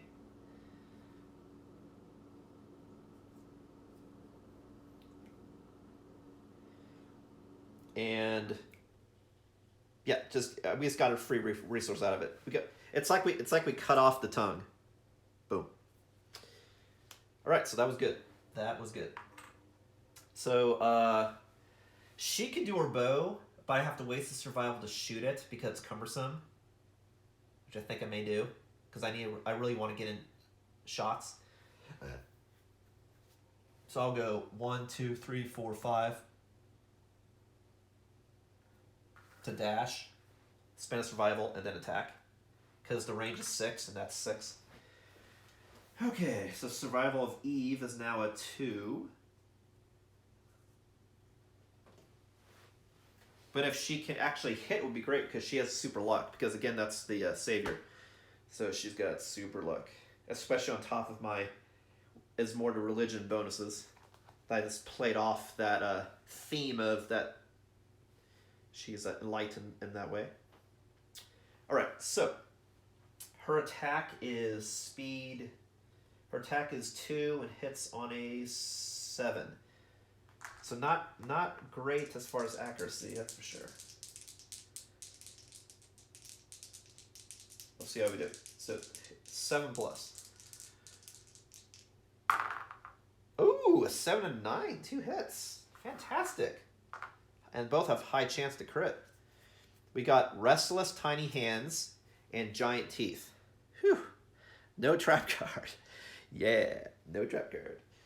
Super Dense just means that you can still hit it and wound. It just means that if it's something was frail, it'd break. It's not indestructible, it's just really tough. I think I'm going to do Giant Teeth first, because there's no weird stuff if you fail. Do that one first. Okay, so to 2, Wound. Strength is a 3, plus 1 is a 4. And so I hit on a 4, and I crit on a 6. We got a 5, so that's 1 hit. Let me shuffle this deck. So we got one more wound. He's got 5. He has 5 hit points, and he's could go down to 4. So he's got 3 AI cards, 4 hits left. Now we roll for Tiny Hands. Something happens if I fail. We rolled a 3, so let me get that right. I needed a 4 to hit and a 6 to crit. Miss. So now it fails and reacts. It sucked. Like, if I crit, I would have gotten the fucking Screaming Antelope resource. Son of a fuck. God damn it. Failure. Grasping Tiny Hands make rude gestures at you. They're flipping me off, probably. You gain +1 insanity and lose your composure. You have to spend an action to regain your senses before you can attack again. So I'll do this to show that I've lost my composure. And then gains 1 insanity, which is good. So it goes from a 0 to a 1. I don't know why I wrote 0. That was weird. So basically, everyone has practically 1 or 0 insanity, but Snahavium has 23 insanity. And Eltcore has 3 disorders that keep changing every round what they are. Okay, this game, I swear. Okay, so last one to hit is our Golden God made flesh. But he also has, but he has a cumbersome weapon, so I don't want him to move. He does have 4 survival, so I could go 1, 2, 3, 4, 5, but it's not enough to get behind. So I think I'll just stay put, and we'll just bash with this bone club. All right, so let me just make sure nothing is weird. He doesn't have to move every turn now because he doesn't have hyperactive anymore. Rageaholic is only when I take a severe injury, and whenever I take hits, because I'm mortal, goes to brain. So nothing affects. So we're just going to swing. So his attack is a 4, and he hits on a 6. We got 2 hits. We got Delicate Inverted Knee and Ferocious Spasm. Spasm sounds bad, so we'll definitely do that last. Plus the Inverted Knee, because I'm using a club, I get +2 luck. So we'll definitely do that one first. This is, if I recall, is an auto hit because my strength is so high with this weapon. My strength is a 7, so that means I have to hit on 1+, so it's a guaranteed hit. But I get +2 to luck, so I crit on an 8, otherwise it's an automatic hit. It rolled a 7, so that's 1 damage.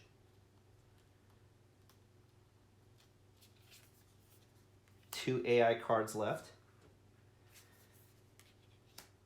And then on this one has a reflex, so I crit on a 10, otherwise it's an automatic hit. Rolled a 4, automatic hit. So he's got 2 hit points left and 1 AI card. Let me make sure I'm not mixing decks together. Okay. But then he has a reflex, zone of a ferocious spasm.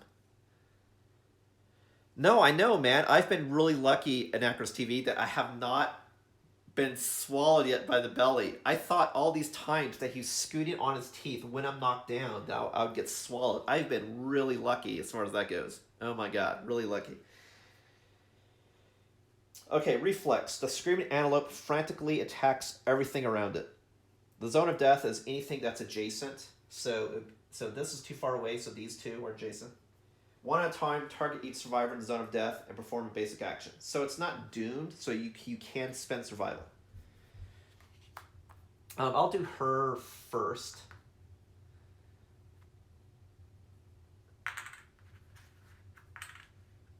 I'll just do this so I remember who's getting attacked. So I'll do Snahavian first. So, and it's a basic attack. Basic attack is speed 2, damage 1.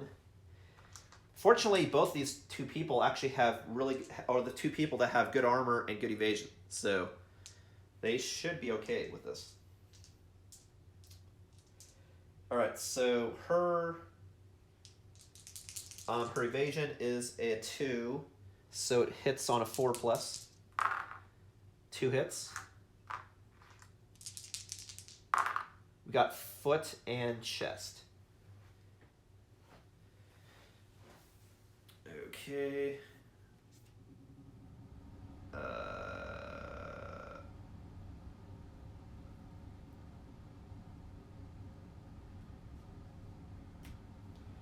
Okay, so her foot goes to 2, and chest goes to 2. She's okay. Next up, I'll do Elkor, the Golden God. 7 and a 4. I believe the 4 is a miss. Yep.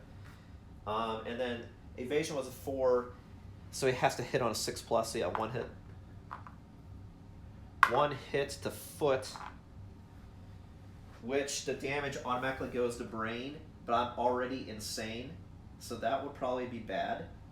So I'm going to spend a survival to completely dodge it. So I go to 3. That's because, like, you can get lucky with insanity, for sure, but you can also really bad stuff could happen. I got lucky when I rolled a table last time. I rolled a 7. Okay, so that was a reflex, kicking around and shit. So now it's the monster's turn. She can't do an action until she spends an action to regain her senses. So the monster now only has 1 AR card left. So that means this monster will keep doing this action over and over and over and over again until I do 1 damage. Then afterwards, I'll just do a basic action until I do that final damage. Because you kill the monster if you wound it when there's no AI deck remaining. Fortunately, it's not an A-level card. So it's like the Antelope's severely wounded. So this is back kick. In blind spot, nope, closest threat will be Elkor. Big surprise there, right? Speed 1. Accuracy is 3, so it has to hit on a 7. Rolled a 5, so that's a miss. Now it's our turn. So this is actually really good, because that means if I keep Elkor here for the rest of the game, the monster will always sit here and always try to hit this person and most likely always miss. So now, unless we get a really bad whale or something, we should be able to kill the monster. We should have it. Should, in quotes. Okay, and actually it targeted Elkor, who would have been the monster controller, so he actually gained 1 insanity, so it goes back to 1. Okay. Now let's just kill. Like, everyone that could gain proficiency already got it. Emily is not proficient in anything. Eve is not proficient in anything. They're twins. They were just born. They're just learning how to fight these monsters. Elkor and Snahavian already got their hits in for the proficiency. So I'll just have her do an action to get rid of that.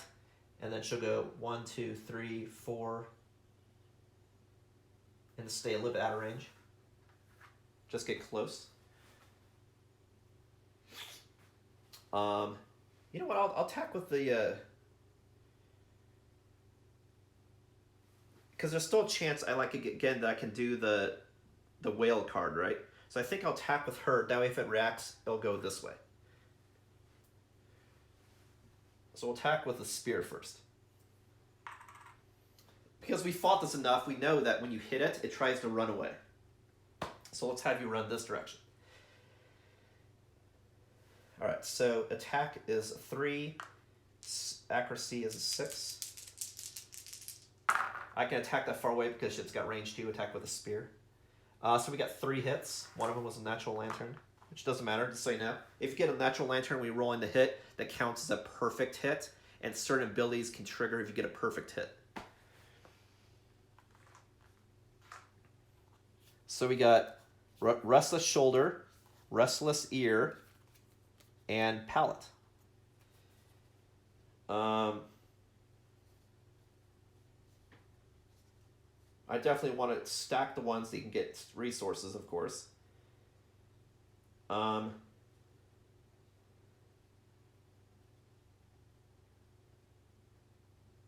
Restless Shoulder, though, if I don't crits, starts moving, so that could be bad. So we'll do it in this order. We'll have that be second, so if you get that final wound, he'll die anyway. If I got the previous wound, we'll do that one. Okay, so the wound with the spear, strength is a 4, so I hit on a 4+. I hit on a 4 and I crit on a 9. We got an 8, so that's 1 hit. That was Restless Ear. Now I'm doing Restless Shoulder. Hit on a 4, crit on a 9. We rolled a 7, so no crit, unfortunately, but we got the last hit, so the Antelope was gutted with the spear. Killed it. We got it. Antelope is dead. We got a dead Antelope. Alrighty, so, we did it. It looked really frosty with this guy, but he held his own. And I would argue he even got more powerful out of the whole gig. Now, he lost a bad disorder, and now he got Rageaholic and Immortal. He came away like a champ, actually. So now we go to the Aftermath. And before I get involved in this, I'm going to take another quick swig of water, because this is one I'll probably do a little bit more talking, because I know what's going to happen, and I'm not sure what happens. So, and I'll tell you why in a sec, because I'll show you the book. I'm hoping to avoid something that's terrible for my settlement, is what I'm trying to avoid, if possible. But we'll find out. In any case, I'll tell you what, I'll do that part last. That way, in case you don't want to stay around for the stream during that part, you don't have to. So, I'll say that for last. How about that? Unless it happens first. We'll look at the order of events. So now we're in the Aftermath. We killed the white lion. We killed the Screaming Antelope. We have a ton of resources we already got from this encounter, even before we got to the Aftermath. We already have... Snahavium has 5 resources, and Elkcore has 1. So we already have 6 resources, and we didn't even get to the Aftermath yet. So now we're going to the Aftermath to see what happens. Okay, Aftermath. The first thing you do in the Aftermath is the victory stuff with the experience, and then the last thing you do is rewards, which is good, because what I had in question was the rewards. Okay, so victory. Everyone gets 1 hunt experience, but Eve gets 2 because she has life exchange. So Eve gets 2 experience, and then we'll trigger age. I'll do that in a sec. She gets 2 hunt experience. Elkcore gets 1 and triggers age 2, so we're going to be triggering age 1 and an age 2. Emily goes to 1 hunt experience, and Snahavium goes also to age 2, gains another hunt experience. So I have age 1, age 2, and nothing. Okay, so we'll go ahead and do that. So we'll start with Adam, and I'll look up age. I mean, like, Elkcore is becoming a god, man. Here I thought he was... I mean, I knew that'd be the best person to tank, and he did. I didn't think he'd become Superman out of it. I thought he'd become, roast beef. Okay, so I'm just looking for age section in this book. a 7.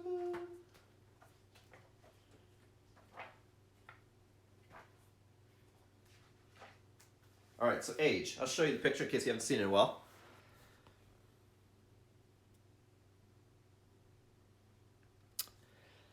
Age. Your time in the darkness changes you.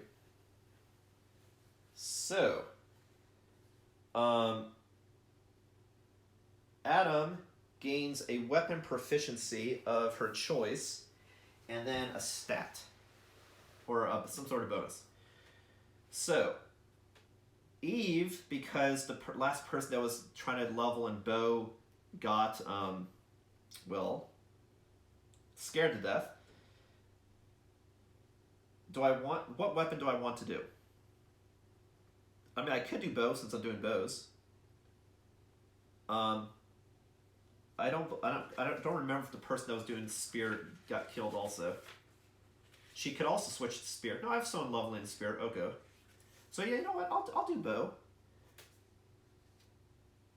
The thing is because since Eve has the ability to do a high crit, you want it to be a weapon that does a lot of that has a lot of speed. The weapon that has the most speed is the guitar, to be honest, because you're attacking 5 times, and it already gives you a +1 bonus to luck, which would be great for her. So,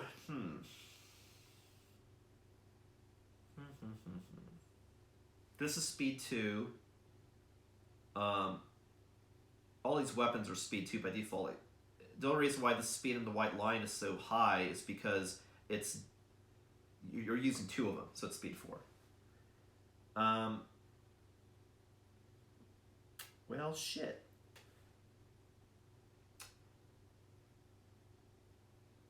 I mean, I could do bow. It just, with the bow, you tend to attack less often because you also have to move with the bow, unless someone's riding your grill.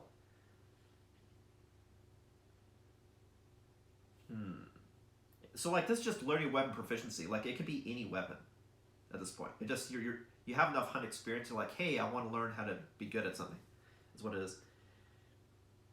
I prefer to something with a higher attack speed, if possible. That's what I'm thinking, guitar. But you can only have one person use the guitar, and she's already a specialist. Well, shit.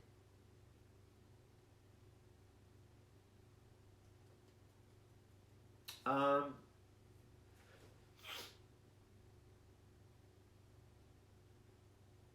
right. You know what? No, I'll do bow. Fuck it. Let's get. Because that means she can attack from a safe distance and try to get those crits. In case I have to do something at range, at least I know she can do it effectively. Because what I mean by that is if I'm attacking something that doesn't have, that's basically, that has a card that you could crit, I know there's a high likelihood she can pull it off. So she's gonna do bow. Okay. And then she gets a random stat to roll 2d10 and see what bonus she gets. She got a 13, which is gain 1 random fighting art.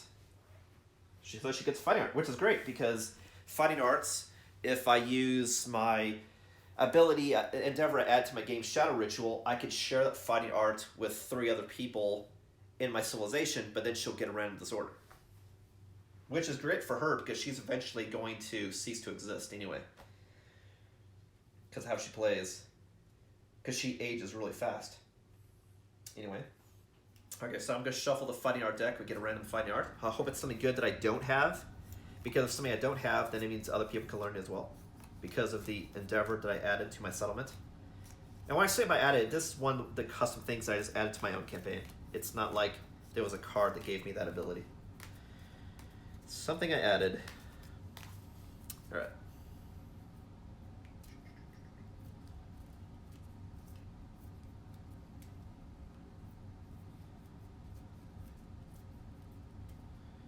shuffling the fighting art deck, and then we'll see what we get.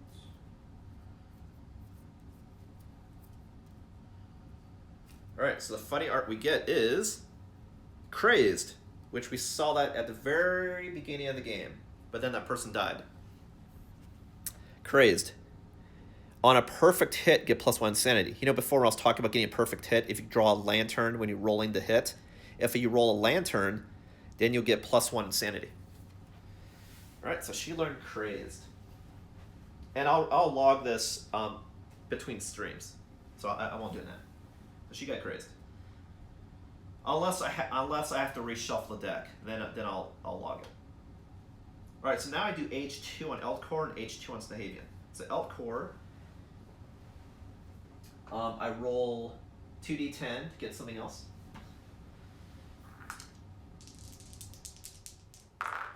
Rolled a math 13.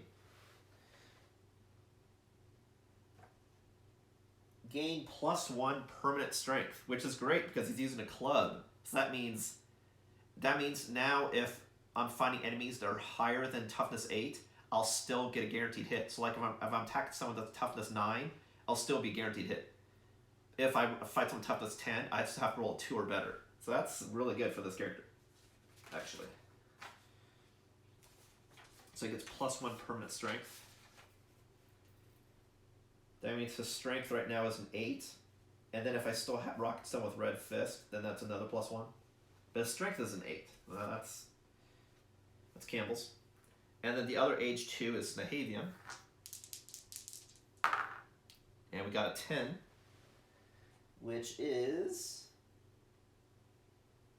+1 permanent strength. She gets +1 permanent strength as well, so it's even easier now to hit with the guitar.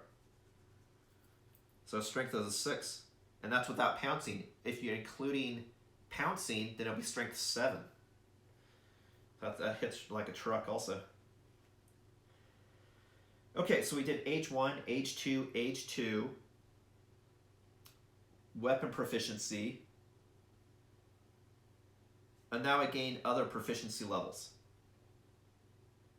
Because gained weapon proficiency because of H1. H1 and stat, H2 stat, H2 stat. And everyone got their hunt experience. So now we're doing proficiency. She can't do it because she didn't have to begin the fight. So Emily doesn't have enough hunt experience or weapon proficiency. Snahavian now goes to weapon proficiency level 4 because hit with the weapon. Elkcore goes to weapon proficiency level 3 and gains specialist with the club. Right now, Snahavian was specialist with the guitar. Now, Elkcore is specialist with the club. What the club does is the following, which I'll read to you, so don't worry if you can't read it. When attacking with a club on a perfect hit, again, if you roll a lantern on the hit, double your wound attempt total on the first selected hit location. So what that means is, whatever I then roll for the wound, I double that value. So now if I hit anybody with this fucking bone club, it's like a guaranteed hit. Because I'm going to be doubling 8. That means if your toughness is 16, I'll still be a guaranteed hit. It would still be a guaranteed hit. That is amazing. So amazing that I need to make sure that I share the specialization with my tribe as a shadow ritual, because that means if Elkcore kicks the bucket, I could still have someone else be a specialist using this club. That is awesome. The guitar is good, but it's not as good, honestly. Like, this just allows you to dodge reactions. So whatever you choose to be the first hit location, you can cancel the reaction. I mean, so it's good. So if it does a really bad reaction, you can cancel it as long as it's not a trap. Okay, so we've done all the experience and all of the proficiency.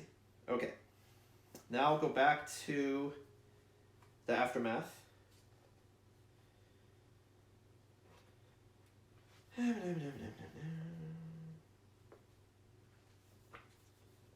Now we do rewards.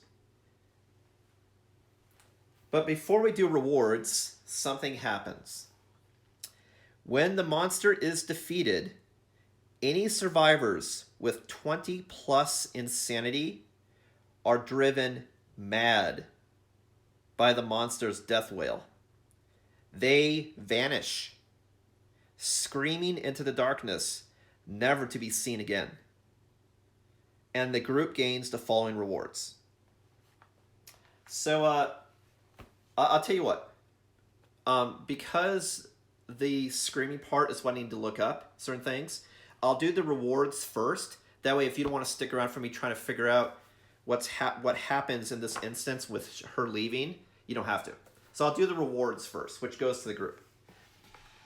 So I gain 4 basic and 4 screaming. Okay. So I get these 4. I get Screaming Brain, another pelt, a spiral horn, and a shank bone for the monster rewards. And then for the basic rewards, I get monster organ, monster bone, monster hide, and another monster hide. Alrighty.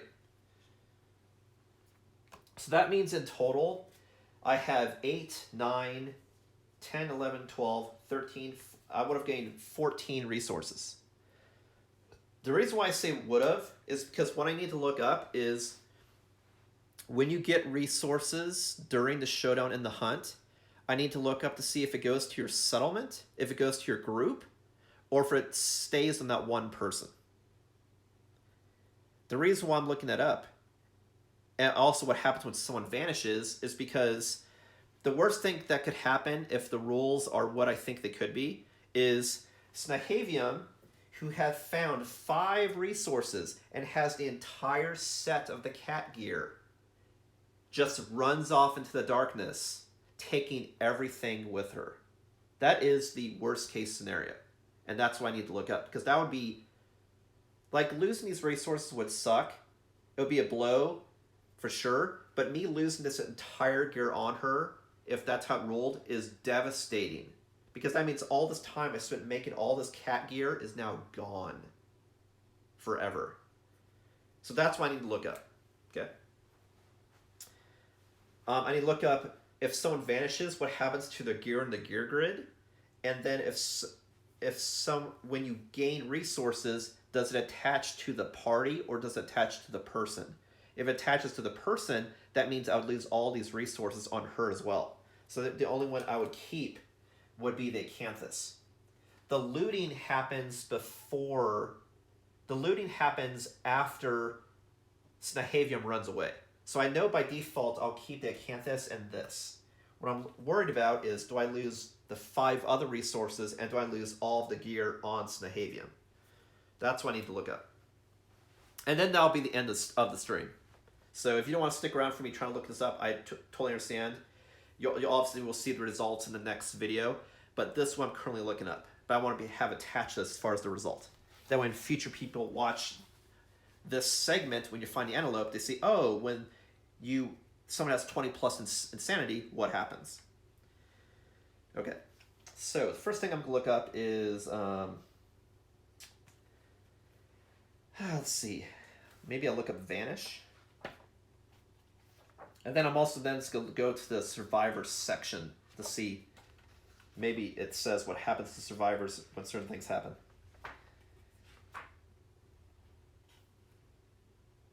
So I don't see anything with the word vanish. So now I'll just go to the survivor section.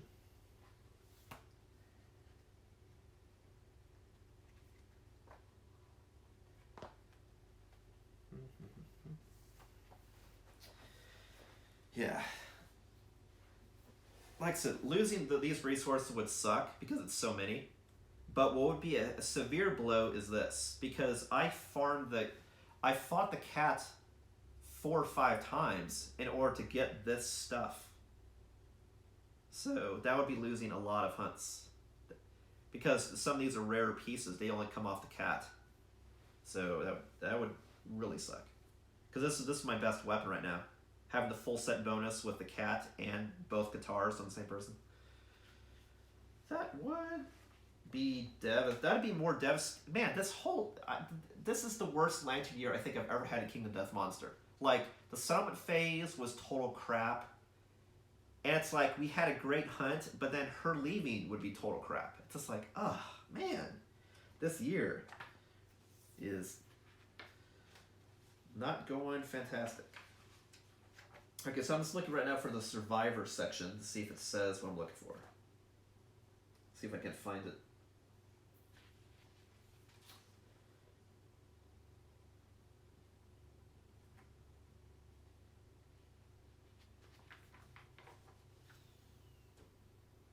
So if there's a little bit of nothing happening, that's me reading, trying to find what I'm looking for. What I want to look up is when someone leaves, what attaches, and then when you get resources, where does it actually go?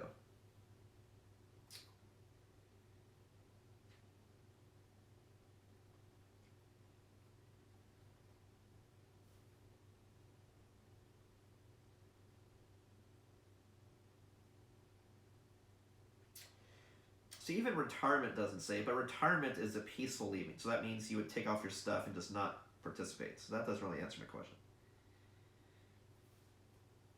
No.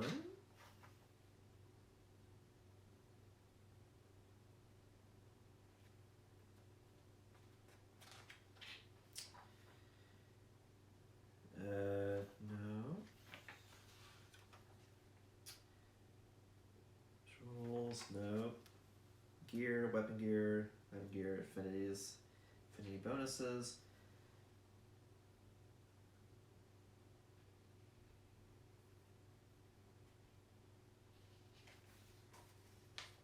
That does not say at all. So let me see. No, I mean this doesn't, like, it doesn't even reference what happens in that situation in the survivor part. So let me see if it says during the hunt and showdown anything particular about that. I mean, it would make sense story-wise. This person's wearing these items and just runs off fanatically. But, so I understand that because she's wearing this stuff. But would she take all the stuff with her and run off? Or would she drop the resources? I don't know. Let me see if I can find it. Alright, so next I'm going to look up the hunt and see what happens during the hunt phase if certain things happen. See if I can't find it there.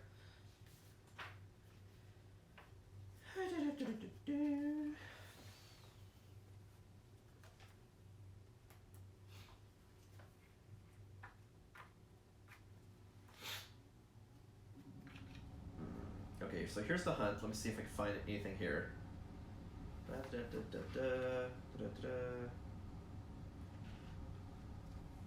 If a survivor gains gear during the hunt phase, they may add to the grid immediately. If the gear grid is full, they must either archive the acquired gear or another piece of gear from the gear grid to make room. That makes sense, yes.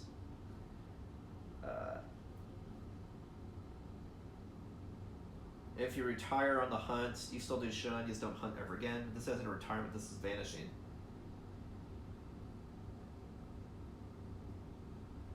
If survivors perish during the hunt phase, their gear returns. Okay, but this isn't a perish, this is a runaway. Which I totally would like to rule that way. It just, you know what I mean? Like, it doesn't quite fit the bill unless they say it rules that way.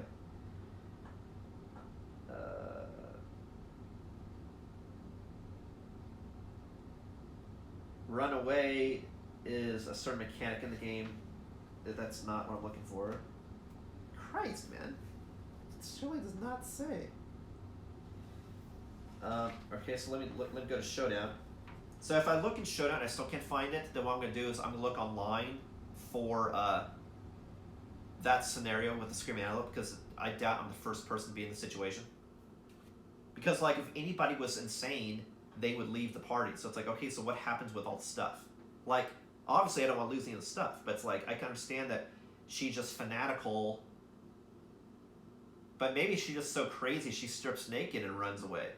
I mean, I actually had a roommate that did that. He had a breaking point due to what's happening in his life, and at one point he stripped himself naked and was walking down the highway.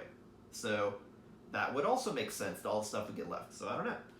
That would be really insane. So that in that case, it actually would fit the bill. But I'm just trying to see if anything particular says you do or do not do. So let me see.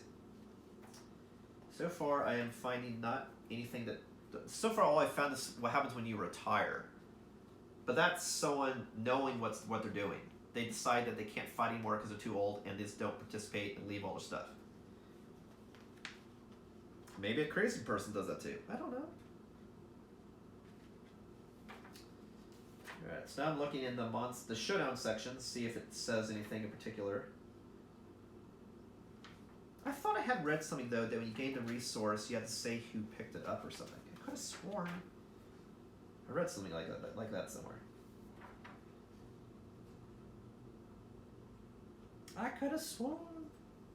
Let's see.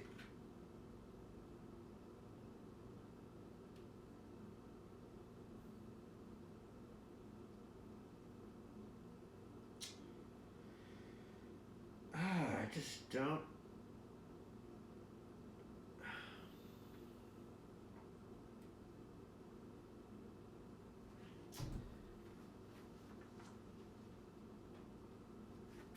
I'm just not finding anything at all on the topic.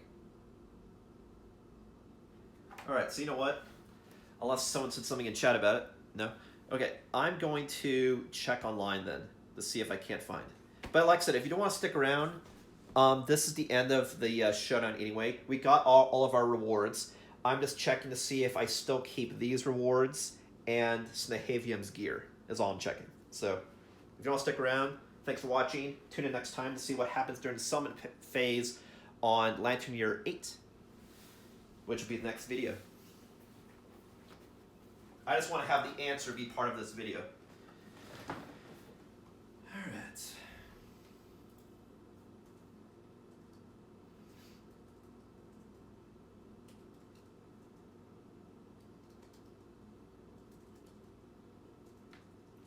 Let's see, what is it called? It was Screaming Antelope. What was it called exactly?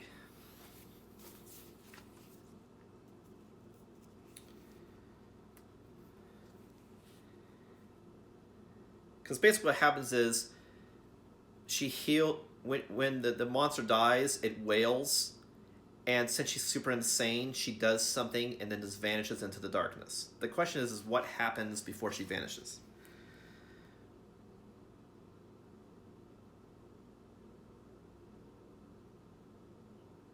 Unless it's just a clever way to say that the person dies, saying that they vanish. And normally when someone dies in the game, you still keep all the stuff on the person. I'm just trying to see if they treat vanish differently from perish. Is the thing. She does vanish. So one of the things is I could definitely say is because she vanishes, vanishing doesn't count as death. So of course I then want to do cannibalism or my darkness trait for Ismortah. Because you do that on a dead body, and she's not a dead body. She just ran off into the darkness. 20 plus insanity, Screaming Antelope. I'll try looking for that.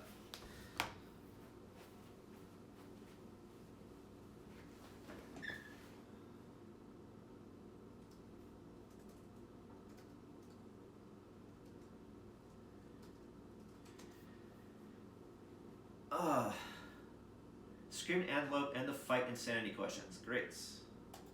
That's what I want.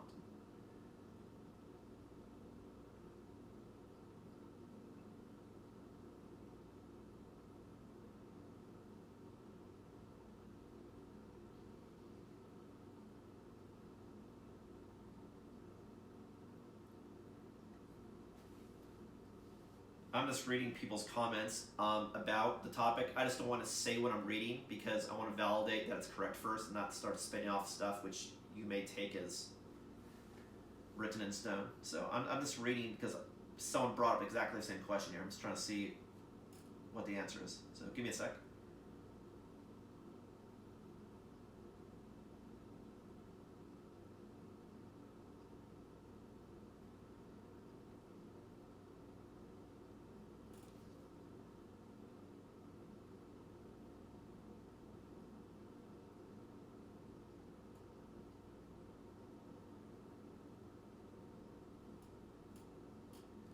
Yeah, it looks like these are all just people's opinion.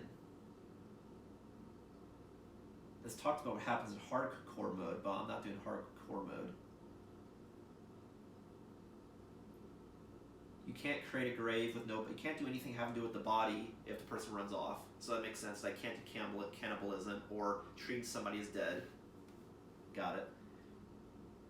This person suggests that you do update the death count because they're not part of the population anymore. And you lose irreplaceable gear. But I don't have any irreplaceable gear. Irreplaceable gear would be something that's super unique.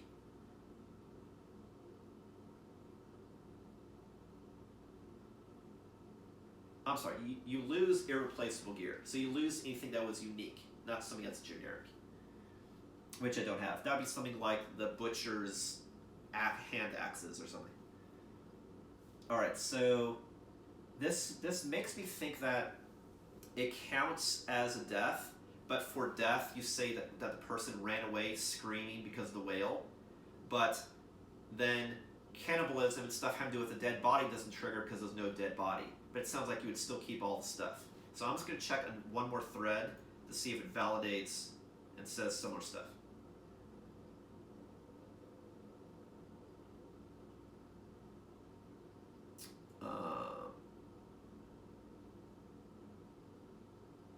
Okay. Let's see if I find something here.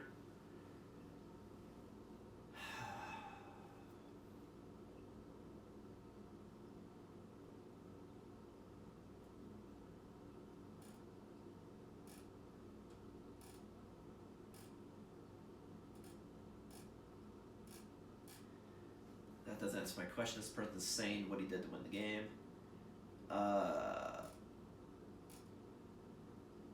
Come on, man. There's gotta be someone else that's talked about this topic. Like, what happens? Or does vanish just count it like death? Is that it?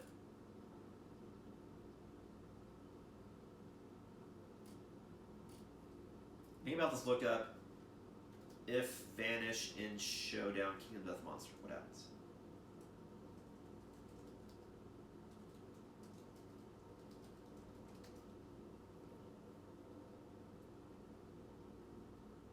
Okay, here we go.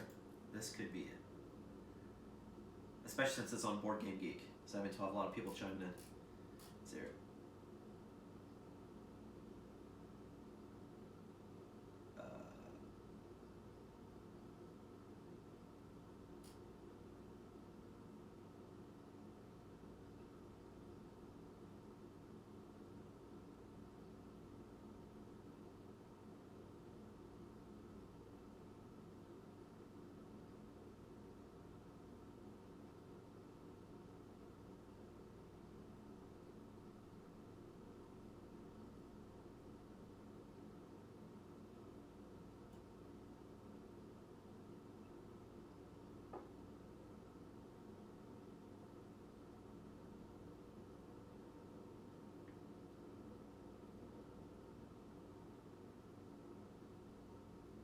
Okay, it looks like, unfortunately, it counts as death, but they don't take the gear or the stuff. Like, they're just going insane, and it runs to darkness. So, according to this, it counts as a death in the population, meaning you lost somebody, but because you don't have a body, there's no cannibalism, but you still keep all of the stuff that was on the person, it sounds like. The only thing you wouldn't keep is if something was unique, cursed, or irreplaceable on the person. That would be lost forever, because it's attached to that person, or it's a unique item. Because these are generic items you made in your civilization, like they act like you either keep it or you would still can make it again. Okay, so that is what I was hoping for, and that's what it sounds like from this thread as well. Let me see what this person says real quick.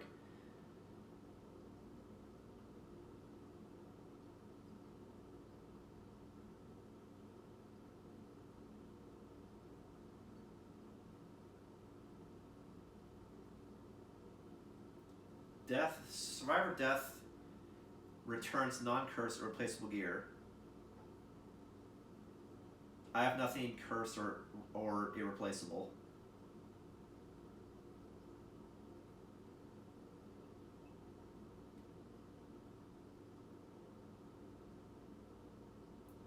Survivor death returns non-cursed.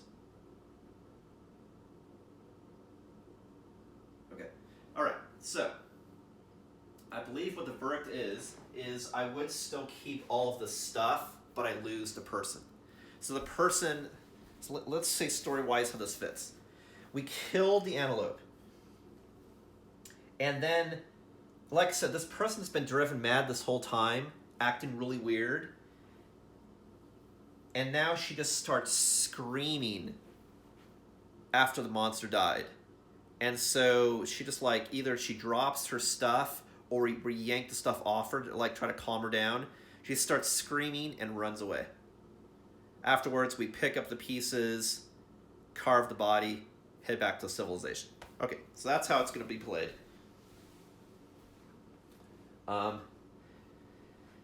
So I'll just go ahead and update the death count now. And then that's the end of the stream. So thanks for watching. Again, I'm just sorry because like I've just never been in this situation before. But you know, we lost a powerful person, but as a civilization we grew, and that's the whole point. It's a civilization game, not an individual game. Cool. Well, we got it. Got some stuff. Tune in next video, which will be the summit phase for Lantern Year 8 to see what happens next. Again, this is Ismortah. Thanks for watching.